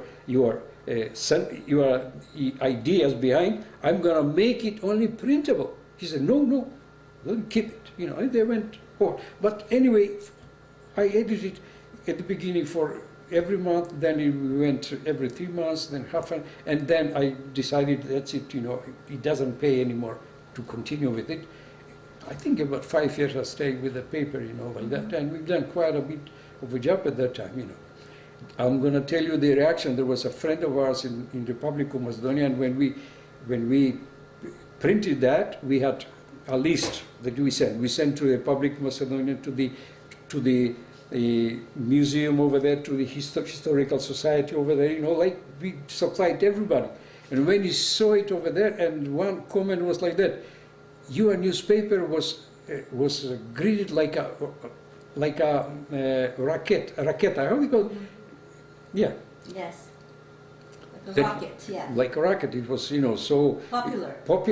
Positively accepted, as such, like that. So that was it. But what happened is that was the beginning of the Association of Decibels.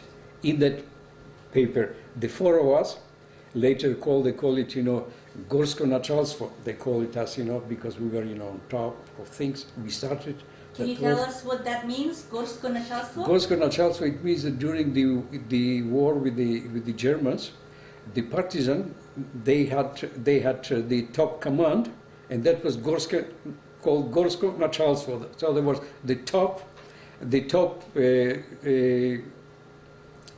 board, or whatever you call it.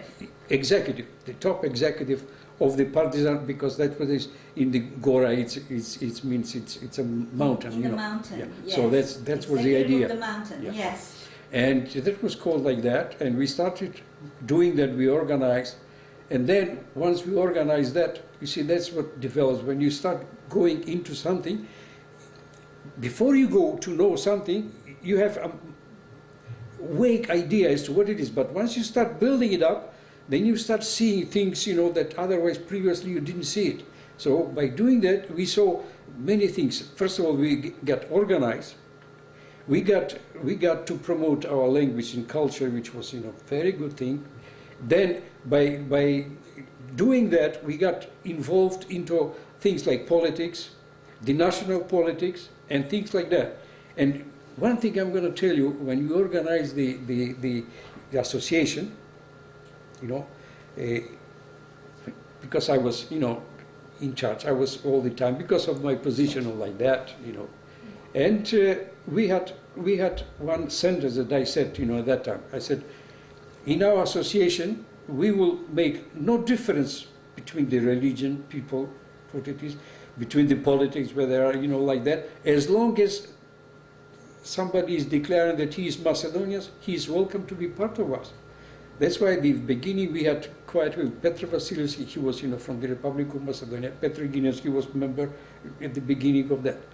And that was, basic to that. And one more thing that made us being accepted by just about everybody, and nobody could say a word against us, we put the human rights as a basic for our existence, for human rights. Human rights. So nobody at that time, that was popular, nobody could say nothing wrong about that. Not Greeks, not Yugoslavs, not Canadians, nobody could say nothing wrong, because human rights, it's a basic thing that United Nations stands by, that was built on that. So we keep on doing that. That's why nobody could say anything wrong about us. We, at that, opened our village, our doors to being accepted by then Yugoslavian government. We've been accepted by that, that was, I'm going to tell you one thing. At that time, the Yugoslavian, they had, by constitution, by their right, they did not accept any kind of association like that in their country. We were the first one accepted. Why? Because, we've taken the ambassador here in Toronto, and we talked to him, and he said, our basic thing is human rights.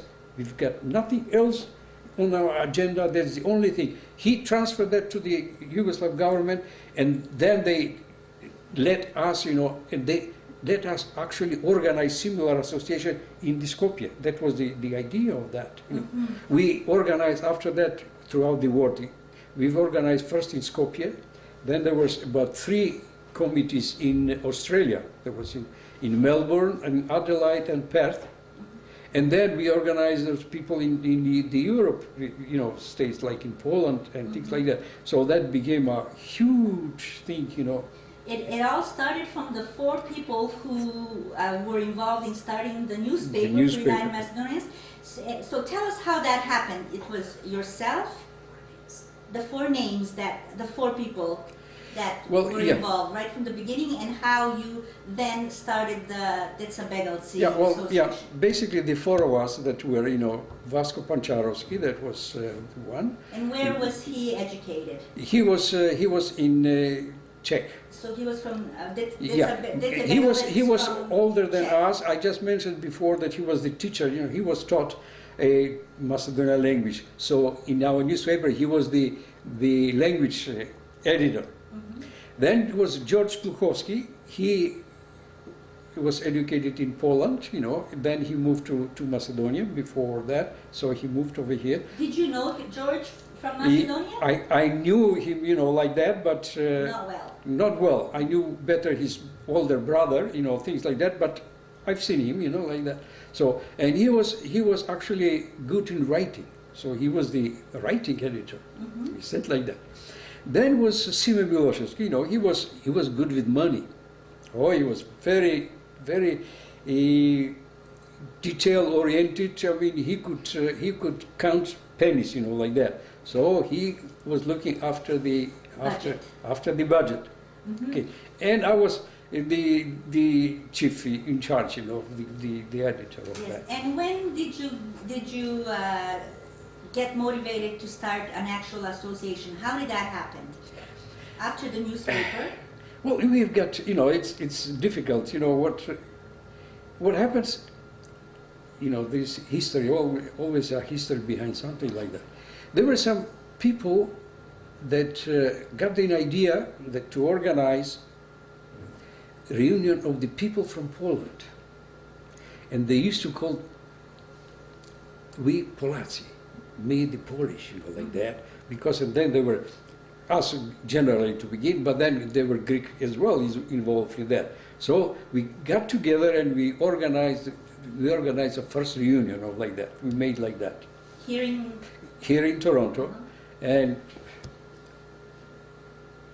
that was in the plaza which was on Eglinton and Birchmont, you know, that where we later organized our first reunion.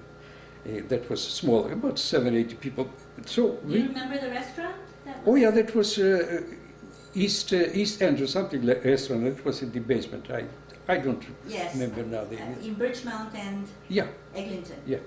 So that was there when we met. So after we got to talk, I said, you know, because the idea was can you imagine what happens during that first reunion? We promoted Macedonian, you know. But then the orchestra who played like that, somebody asked a Greek song to be said. And there was a comment from one of them. Now is our song coming, you know, like that. Because it was a Greek one, you know.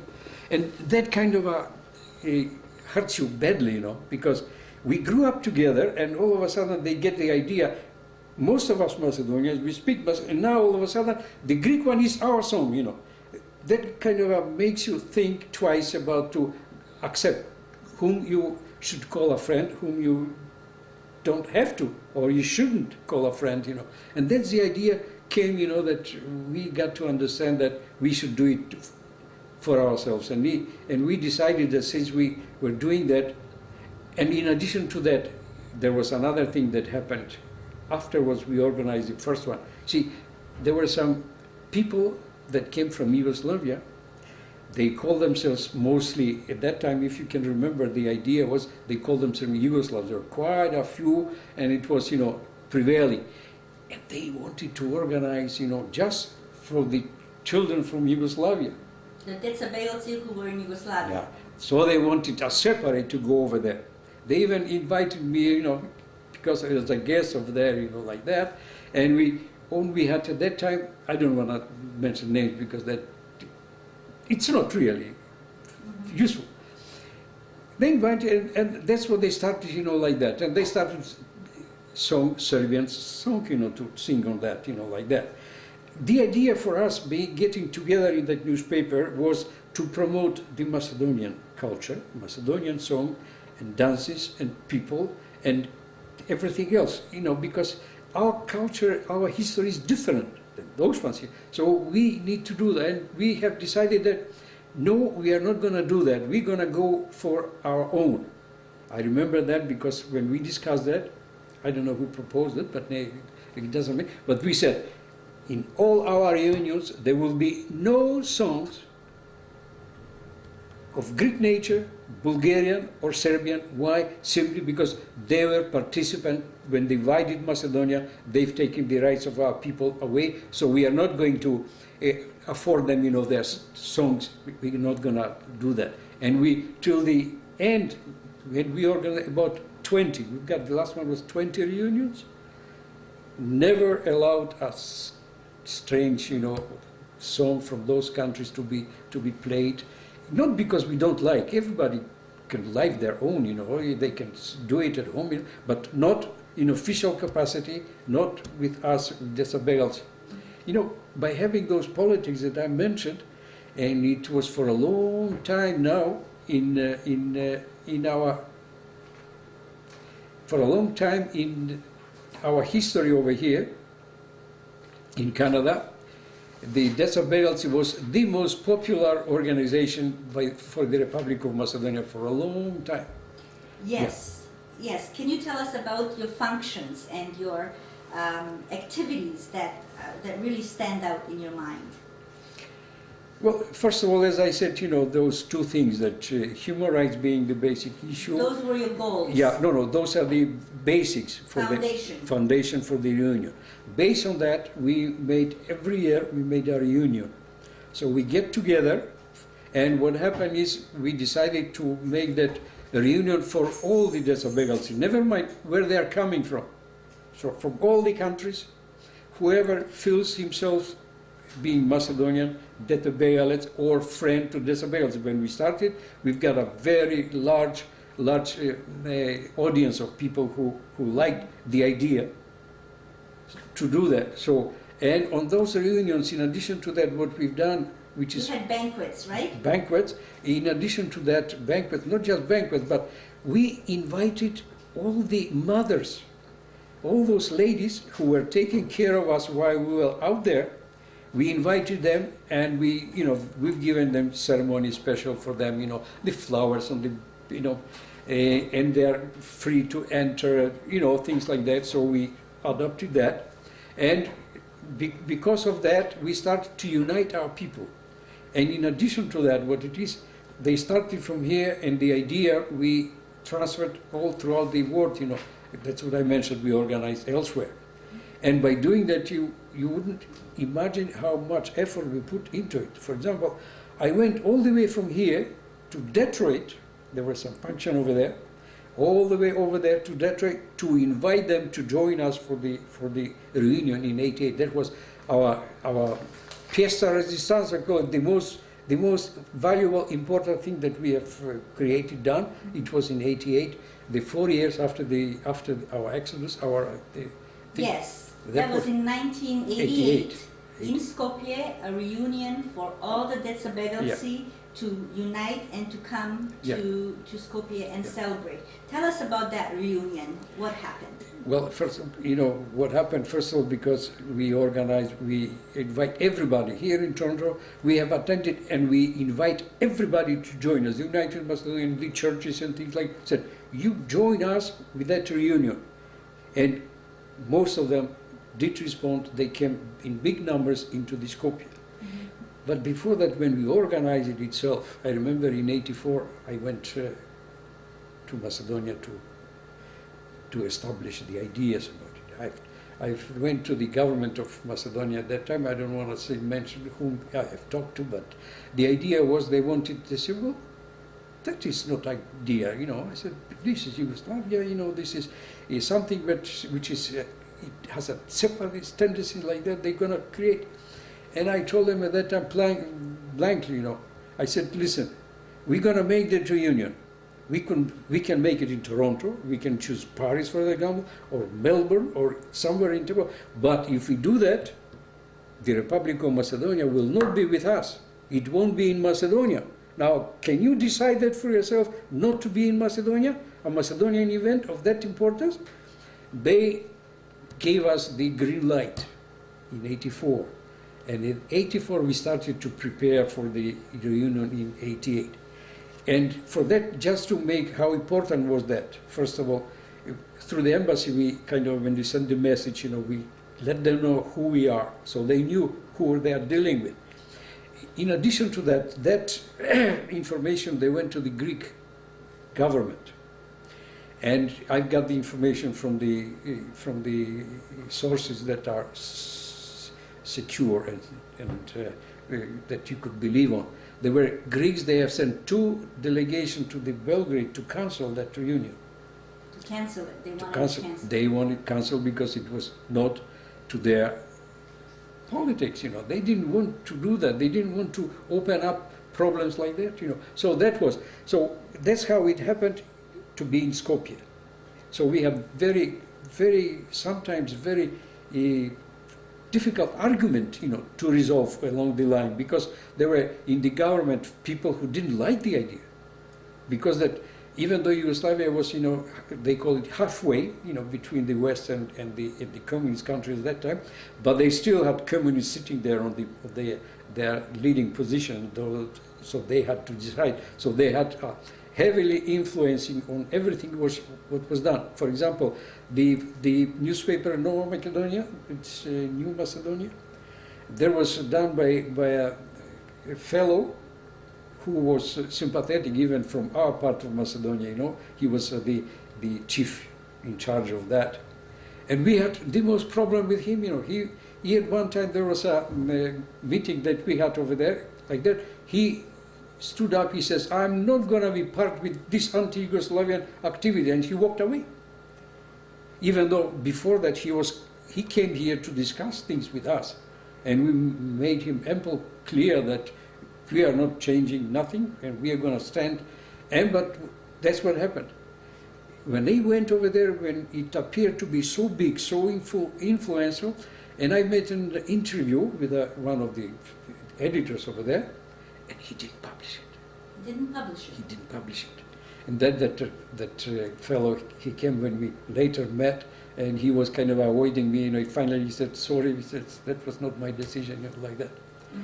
So we've got difficulties, but we have overcome those difficulties, and we were so successful at it. I don't know if you remember, but the vice president of Macedonia at the time of Kiro Gligorov, the first government, was Ristovski, that academic, And when he came here, he says, your reunion was like the perestroika and glasnost, what destroyed Russia when they came. It was such an important event, in Macedonia. If you can connect the dots in there, after our reunion, and I can tell you because I was speaking over there and they interviews and people were coming and congratulations, things like that, and was telling me, that, he says, how did you do that? For the first time, they start to understand that Macedonia, in the Aegean part, in Greece, that's Macedonia. That's the Macedonian people. They have woken up on the national idea as a nation. They started to seek themselves, know the Yugoslav as Macedonian.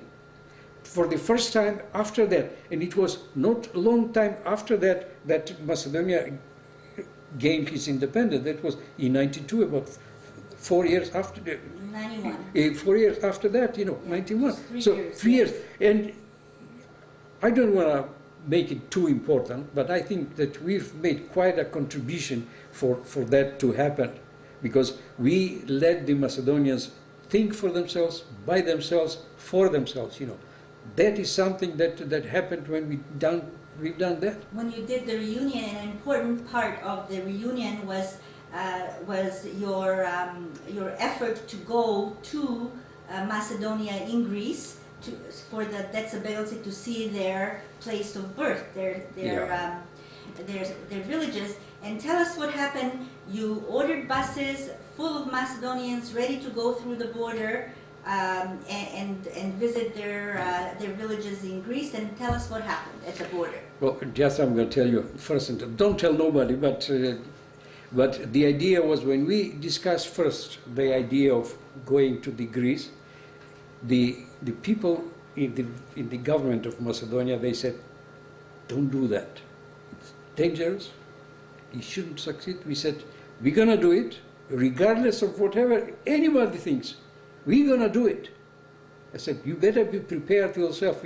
I know because I was the one who told them so. And I don't want to say to whom I said, because they were part of the government of Macedonia, so they knew like that. So we decided. So what happens? We've made that to be legally by all accounts. We have hired an agency to do that, both in Republic of Macedonia and in Greece, to do that, to organize. We didn't go just to one village. We went, like a tour through that part of Greece. So, we didn't associate that. We didn't want to give them, an idea that, well, we are trying to do and advertise, our ideas about it, or to kind of try to transfer, things like that. So we've done that over here, and we prepaid all those things, that's what we've done, and we went over there. And true enough, we've taken Macedonian buses, we went, the history, it's been on that, shown like that, but we went with that bus over there. And when we went to the border, and here start, the whole thing unveiled, and as it goes, they stopped the bus, at the border, and what happened? The authorities in Greece, they took 4 of us, the organizer, they know the names, things like that. They took us out with their wives. But look at that, that stupidity, and how people.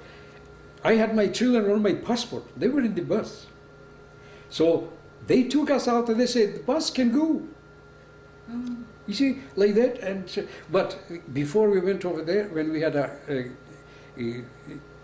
had a conference in Skopje, when I told them our plans, like that, they, even though they advised not to go over there, but I've got the information from them, and I told them, regardless of what happened, if one person does not get the visa or the go-ahead to go in, everybody goes back, So I told them that, so they prepared. And when they took us, they wanted, and they took us out, and they took about 7 or 8, they are from the border, these people. They put us, in the center. They wanted us to take over here. Sorry, they put. They circled us. They circled. Yes, yeah. The border guys. Yeah, they circled circled us. They wanted us, to move over to the border to the outside, so the autobus can go through.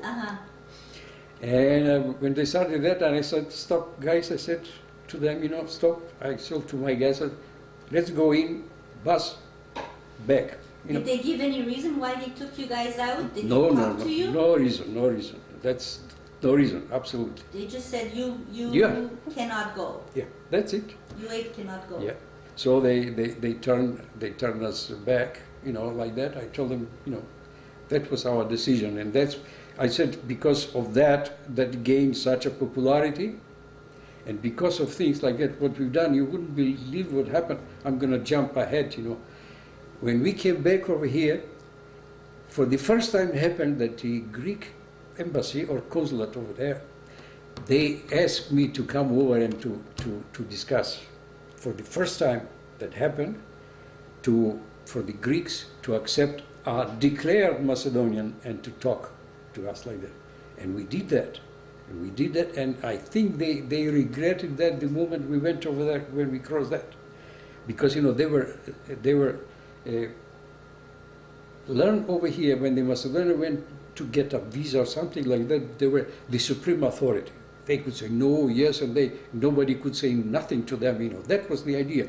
When we went over there, the poor ambassador or consul, he could not have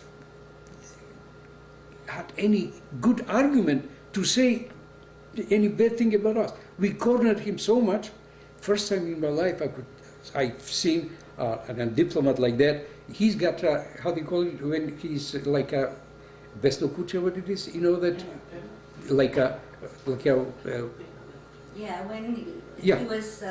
he was foaming at the mouth. at the mouth, because you see what, when we was talking, he was one of those people who came from Turkey, and he says that all his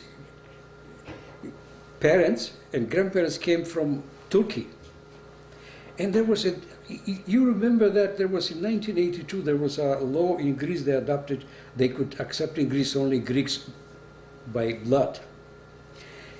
And when he was talking about that his parents came from Asia, and I told him, I said, listen guy, according to that law from 1982, you are not a Greek, you are a Turkish fellow. But I am a Greek because me and my parents, everybody was born in there.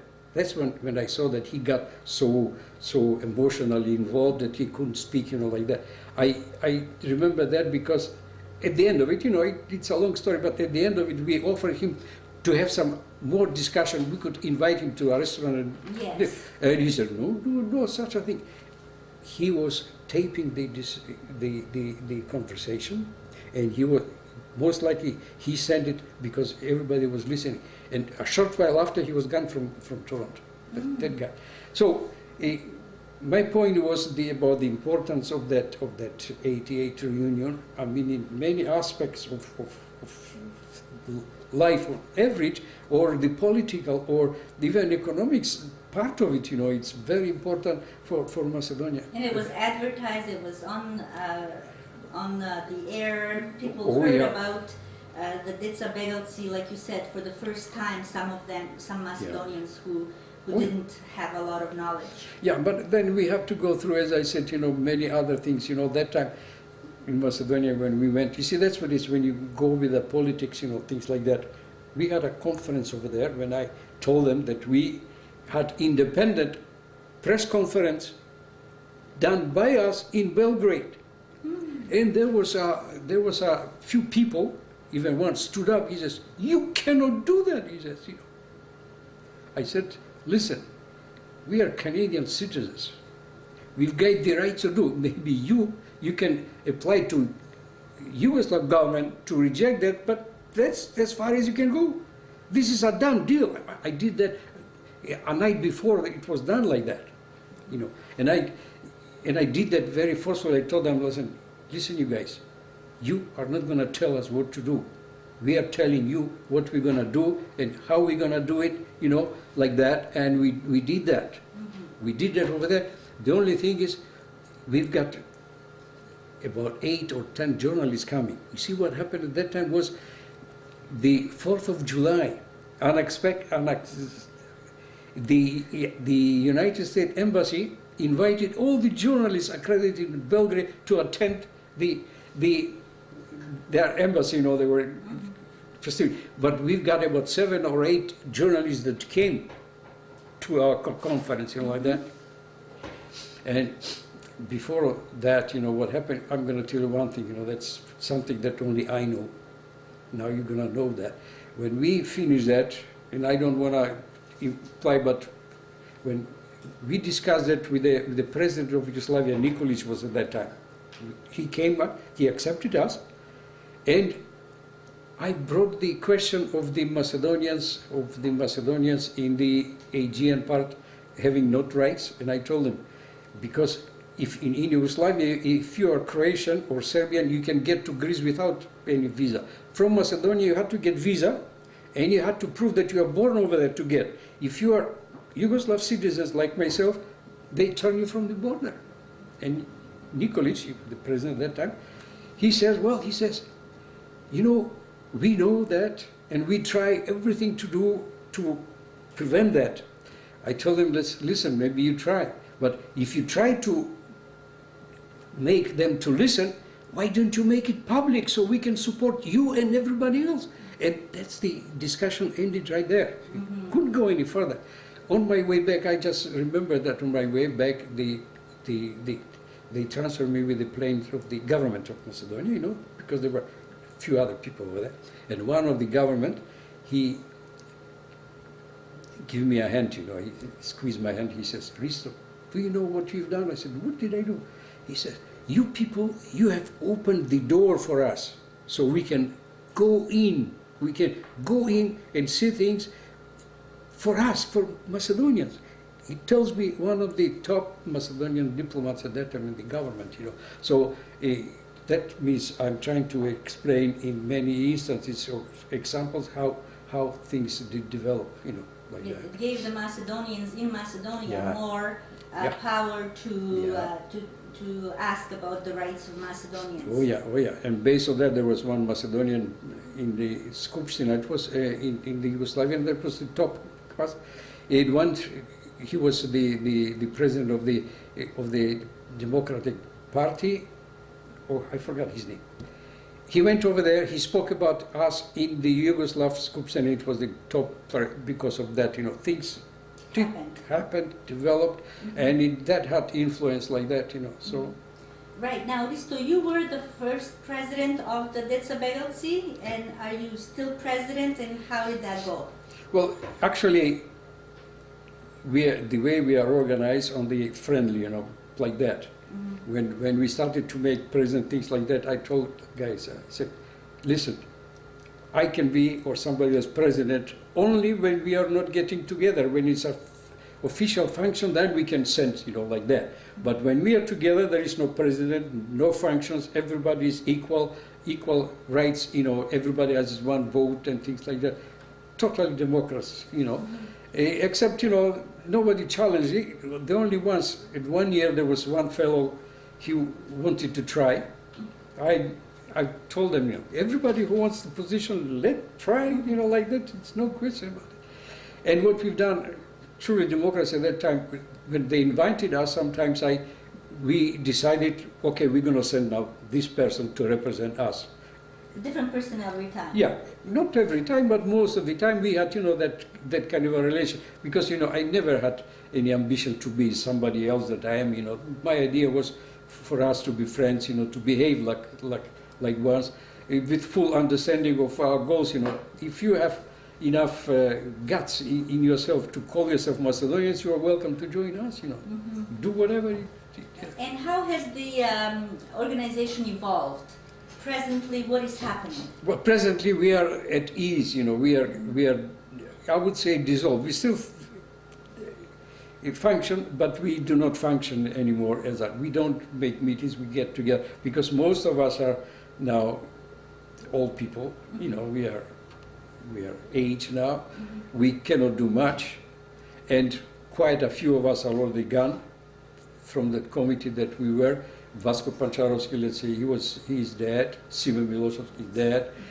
George Plagosic's wife is dead, you know, and so we don't have, you know, that body anymore. People are now more like grandparents looking after their children, and in addition to that, since the establishment of the Republic of Macedonia as a country. And we've done just about everything we could, you know, to achieve that and to achieve the recognition of that, you know, because as you know, right now the Republic of Macedonia are constantly in connection with the Greeks discussing the name of Macedonia in the future like that. You know, things like that are still going, and now they are part of the Republic of Macedonia. So there is not much we can contribute to enhance there what is already there. But we are here, you know, if need be, you know, we always respond, we always kind of get together. What we've done, you see, one of the things that what we've done, for example, because in order to properly function in Canada, you need money.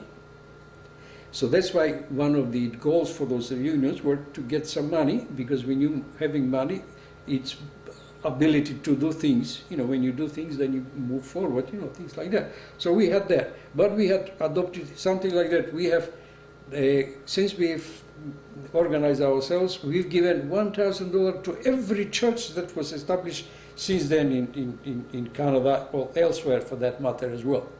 We have, with that money, we have bought some computers to the school in Macedonia. Lazo oh, I forget names now. You know, I'm age. You know, I can be excused for not remembering all the names, but Was it Cackirovski? no, Cackirovski. He was one of the Macedonian immigrants from our part, which then turned back and contributed. You like that? But there was Lazaro. He was one of the school in Autocomanda is named after him. So we went over there. We equipped with the computers. You know, we've given some money there. We've given money to our church for that small, you know, in the main church in Macedonia. No, in Skopje, Sveta Meglenska. The picture of it, you know, we've done that. We helped our church like that, and we've done many other things besides, you know, what that national things we've been doing. Ovo hramot v Skopje, in the big church in Skopje, that's also Saint Clement, isn't it? Yeah, you have an icon of. We've paid for that. You know, we've done many things. You know, associated while doing what we've done. Question is, what we've done. You know, we never gain any money. We've been known, because honesty was the base of our doing so. We paid our own tickets when we organized it, you know, from the committee. We paid, so nobody could say anything, because our people, you know, there are people who understand things and there are people who don't quite get it, you know, or because we are immigrants, so we kind of value the value of the dollar, so everybody looks through it. So nobody could say a word about our, you know, because so actually it was all voluntary. It's all voluntary. На македонски сега може да зборниме кон беше сето волонтерно од сите луѓе што работеа за. Апсолутно. Не само волонтерно, ние потрошевме толку пари сами од своите пари. Спомнам за Георги Плуковски, по 2-3 пати одеше до Детройт. Не побара пари да му се плати ни гесот, ни времето. Да. Ние ще ги правиме работите, ще имаме одано овие, како да кажам, без пари ще ги правиме. Јас кога одев во Детройт си платив сите тие работи мои што беше. Секаде сите што дававме, значи од нас ни еден финансиски нема профитирано ни $1. Све што одеше, што беше собрано, одеше за тие работи. Тоа беше јасна беше ситуацијата, све што беше за општеството, за нашата комуна, за тие работи, све без пари од наша страна, апсолутно не наплатувавме за ништо во тој однос. Така, и може сега да ни кажеш, Ристо, малце за фамилијата. Фамилијата дојде тука во Канада, млада фамилија, и сега имате повеќе членови? Оја. И животот си оди натаму, без разлика. Јас имам 2 деца. Синот се роди во Полска, како што мене спомнав. Керката во Скопје Филип. И керка ми, Ленче се викаме Хелена, иначе е крстена, керка во Скопје. А тука сега доаѓа Канада. Имам невеста од Скотланд и со нив имаат 2 деца, 2 внуци, Филип и тој на Филип синот, тоа се Александар, знаеш, Филип и Александар, така оди таа комбинација. И другата е Британи, тоа веќе доаѓа, знаеш, од мајката страна доаѓа, а керка ми има арменец. Значи сега сме ние канадејци. Мултикултурни во секој аспект. Канадејци, речиво канадејци се разбира, зашто работата е секој кој се емигрира, бега од нашите места, а е познато тоа дека многу луѓе сакаат да се вратат, не издржа, многу се враќаат назад. Зашто оваа степен на демократија и слобода што ги уживаме ние тука ги нема никаде. Ако некој добро му мисли на својата фамилија, ќе ги донеси, ќе ги остави тука да живеат, да се направат живеачка.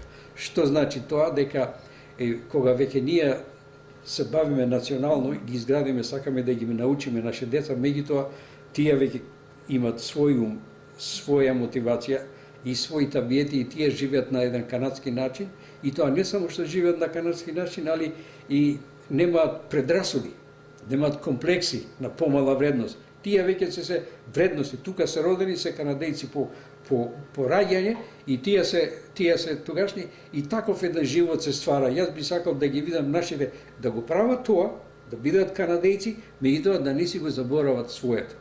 Да речеме, кога дојдеме ние од United Macedonian, си ние пак од деца бегалци, имаме организирано школа, кога немаше во таквото. Школа имавме организирано за нашите деца кои сака, имавме преку 100 деца ни доаѓаат во Aegean Midland Collegiate Institute, имавме земено, учителка на наша дојде таму, учи, ја две да се ги пушти таму и се кој и двајцата. Сега зборат на скршен македонски јазик, меѓутоа го зборат јазикот и го пишуваат, нели? Ама за внуците тоа не гарантирам, тоа е башка работа. Ристо, што е тоа што си горд, most proud од сето тоа што го имаш проживеено? Целиот живот? Тешка работа. И што да ти кажам, зашто горд сум во тоа што успеав, што се вика, баш као фамилиарниот живот, кој се разбира начело, се знаете, меѓутоа успеав да оддадам нешто од себе си во корист и во служба на Македонија, на македонската наука, култура, историја, државност, знаеш, и тие работи.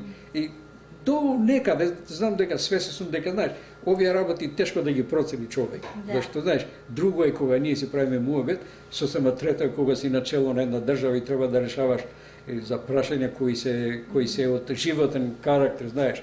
Меѓутоа, имаме наш дел во тоа, во целата ова работа. Би сакал да мислам дека имаме наш дел и не е важно тоа колку успеавме, важно е колку самите се осеќавме дека еве, јас, како Ристо, направив и дадов од себе си колку што можев, додека можев. Тоа е нешто што ме држи секогаш кога ќе се најдеме вака со пријатели, зашто многу луѓе сега да речеме ме познаваат поради тоа што имав и настапи на телевизија, изборени до друго, ја ќе ми дојдат, ќе речат здраво Ристо, ќе погледнам здраво како си, ама иако не знам кој е, значи тоа ти дава една сатисфакција за што викате англичани job well done. За работа добро свршена, верувам дека добра работа свршивме и дека тоа ќе остане. Единствено жално е тоа што не е запишано многу во аналите на историјата, знаеш, ова. Поради тоа што времињата такви доаѓа, се копува ова со стварањето на македонската државност. Нели, после толку големи страдања, после толку невкусни решења направени врз нас. And with all your rich experiences, Risto, I know that your advice will be very valuable to the upcoming new generations of Macedonians and to the generations that are older. What would you like to suggest or advise? What advice would you have for the newer generation, like say for your grandchildren, upcoming? Yeah, I know what you mean. Well, basically, what I'm saying is the one thing that everybody sooner or later will learn. Look up your roots. Be faithful to your roots. Get to know them, and behave accordingly. That's the message that I would like to leave. So everybody who has a chance, let it do something, learn about it. If you haven't got the ability to do something, at least learn something, get to know, and be part, I would say, try to be part of the Macedonian community here in Toronto, in Canada for that matter as well. That's really wise advice. Thank you so much for sharing your life story, sharing your experiences with us. I've really enjoyed listening to all the information you shared with us, and we appreciate having you here. Yeah. Thank you. Well, I hope somebody along the line listening and watching this video can learn something from it.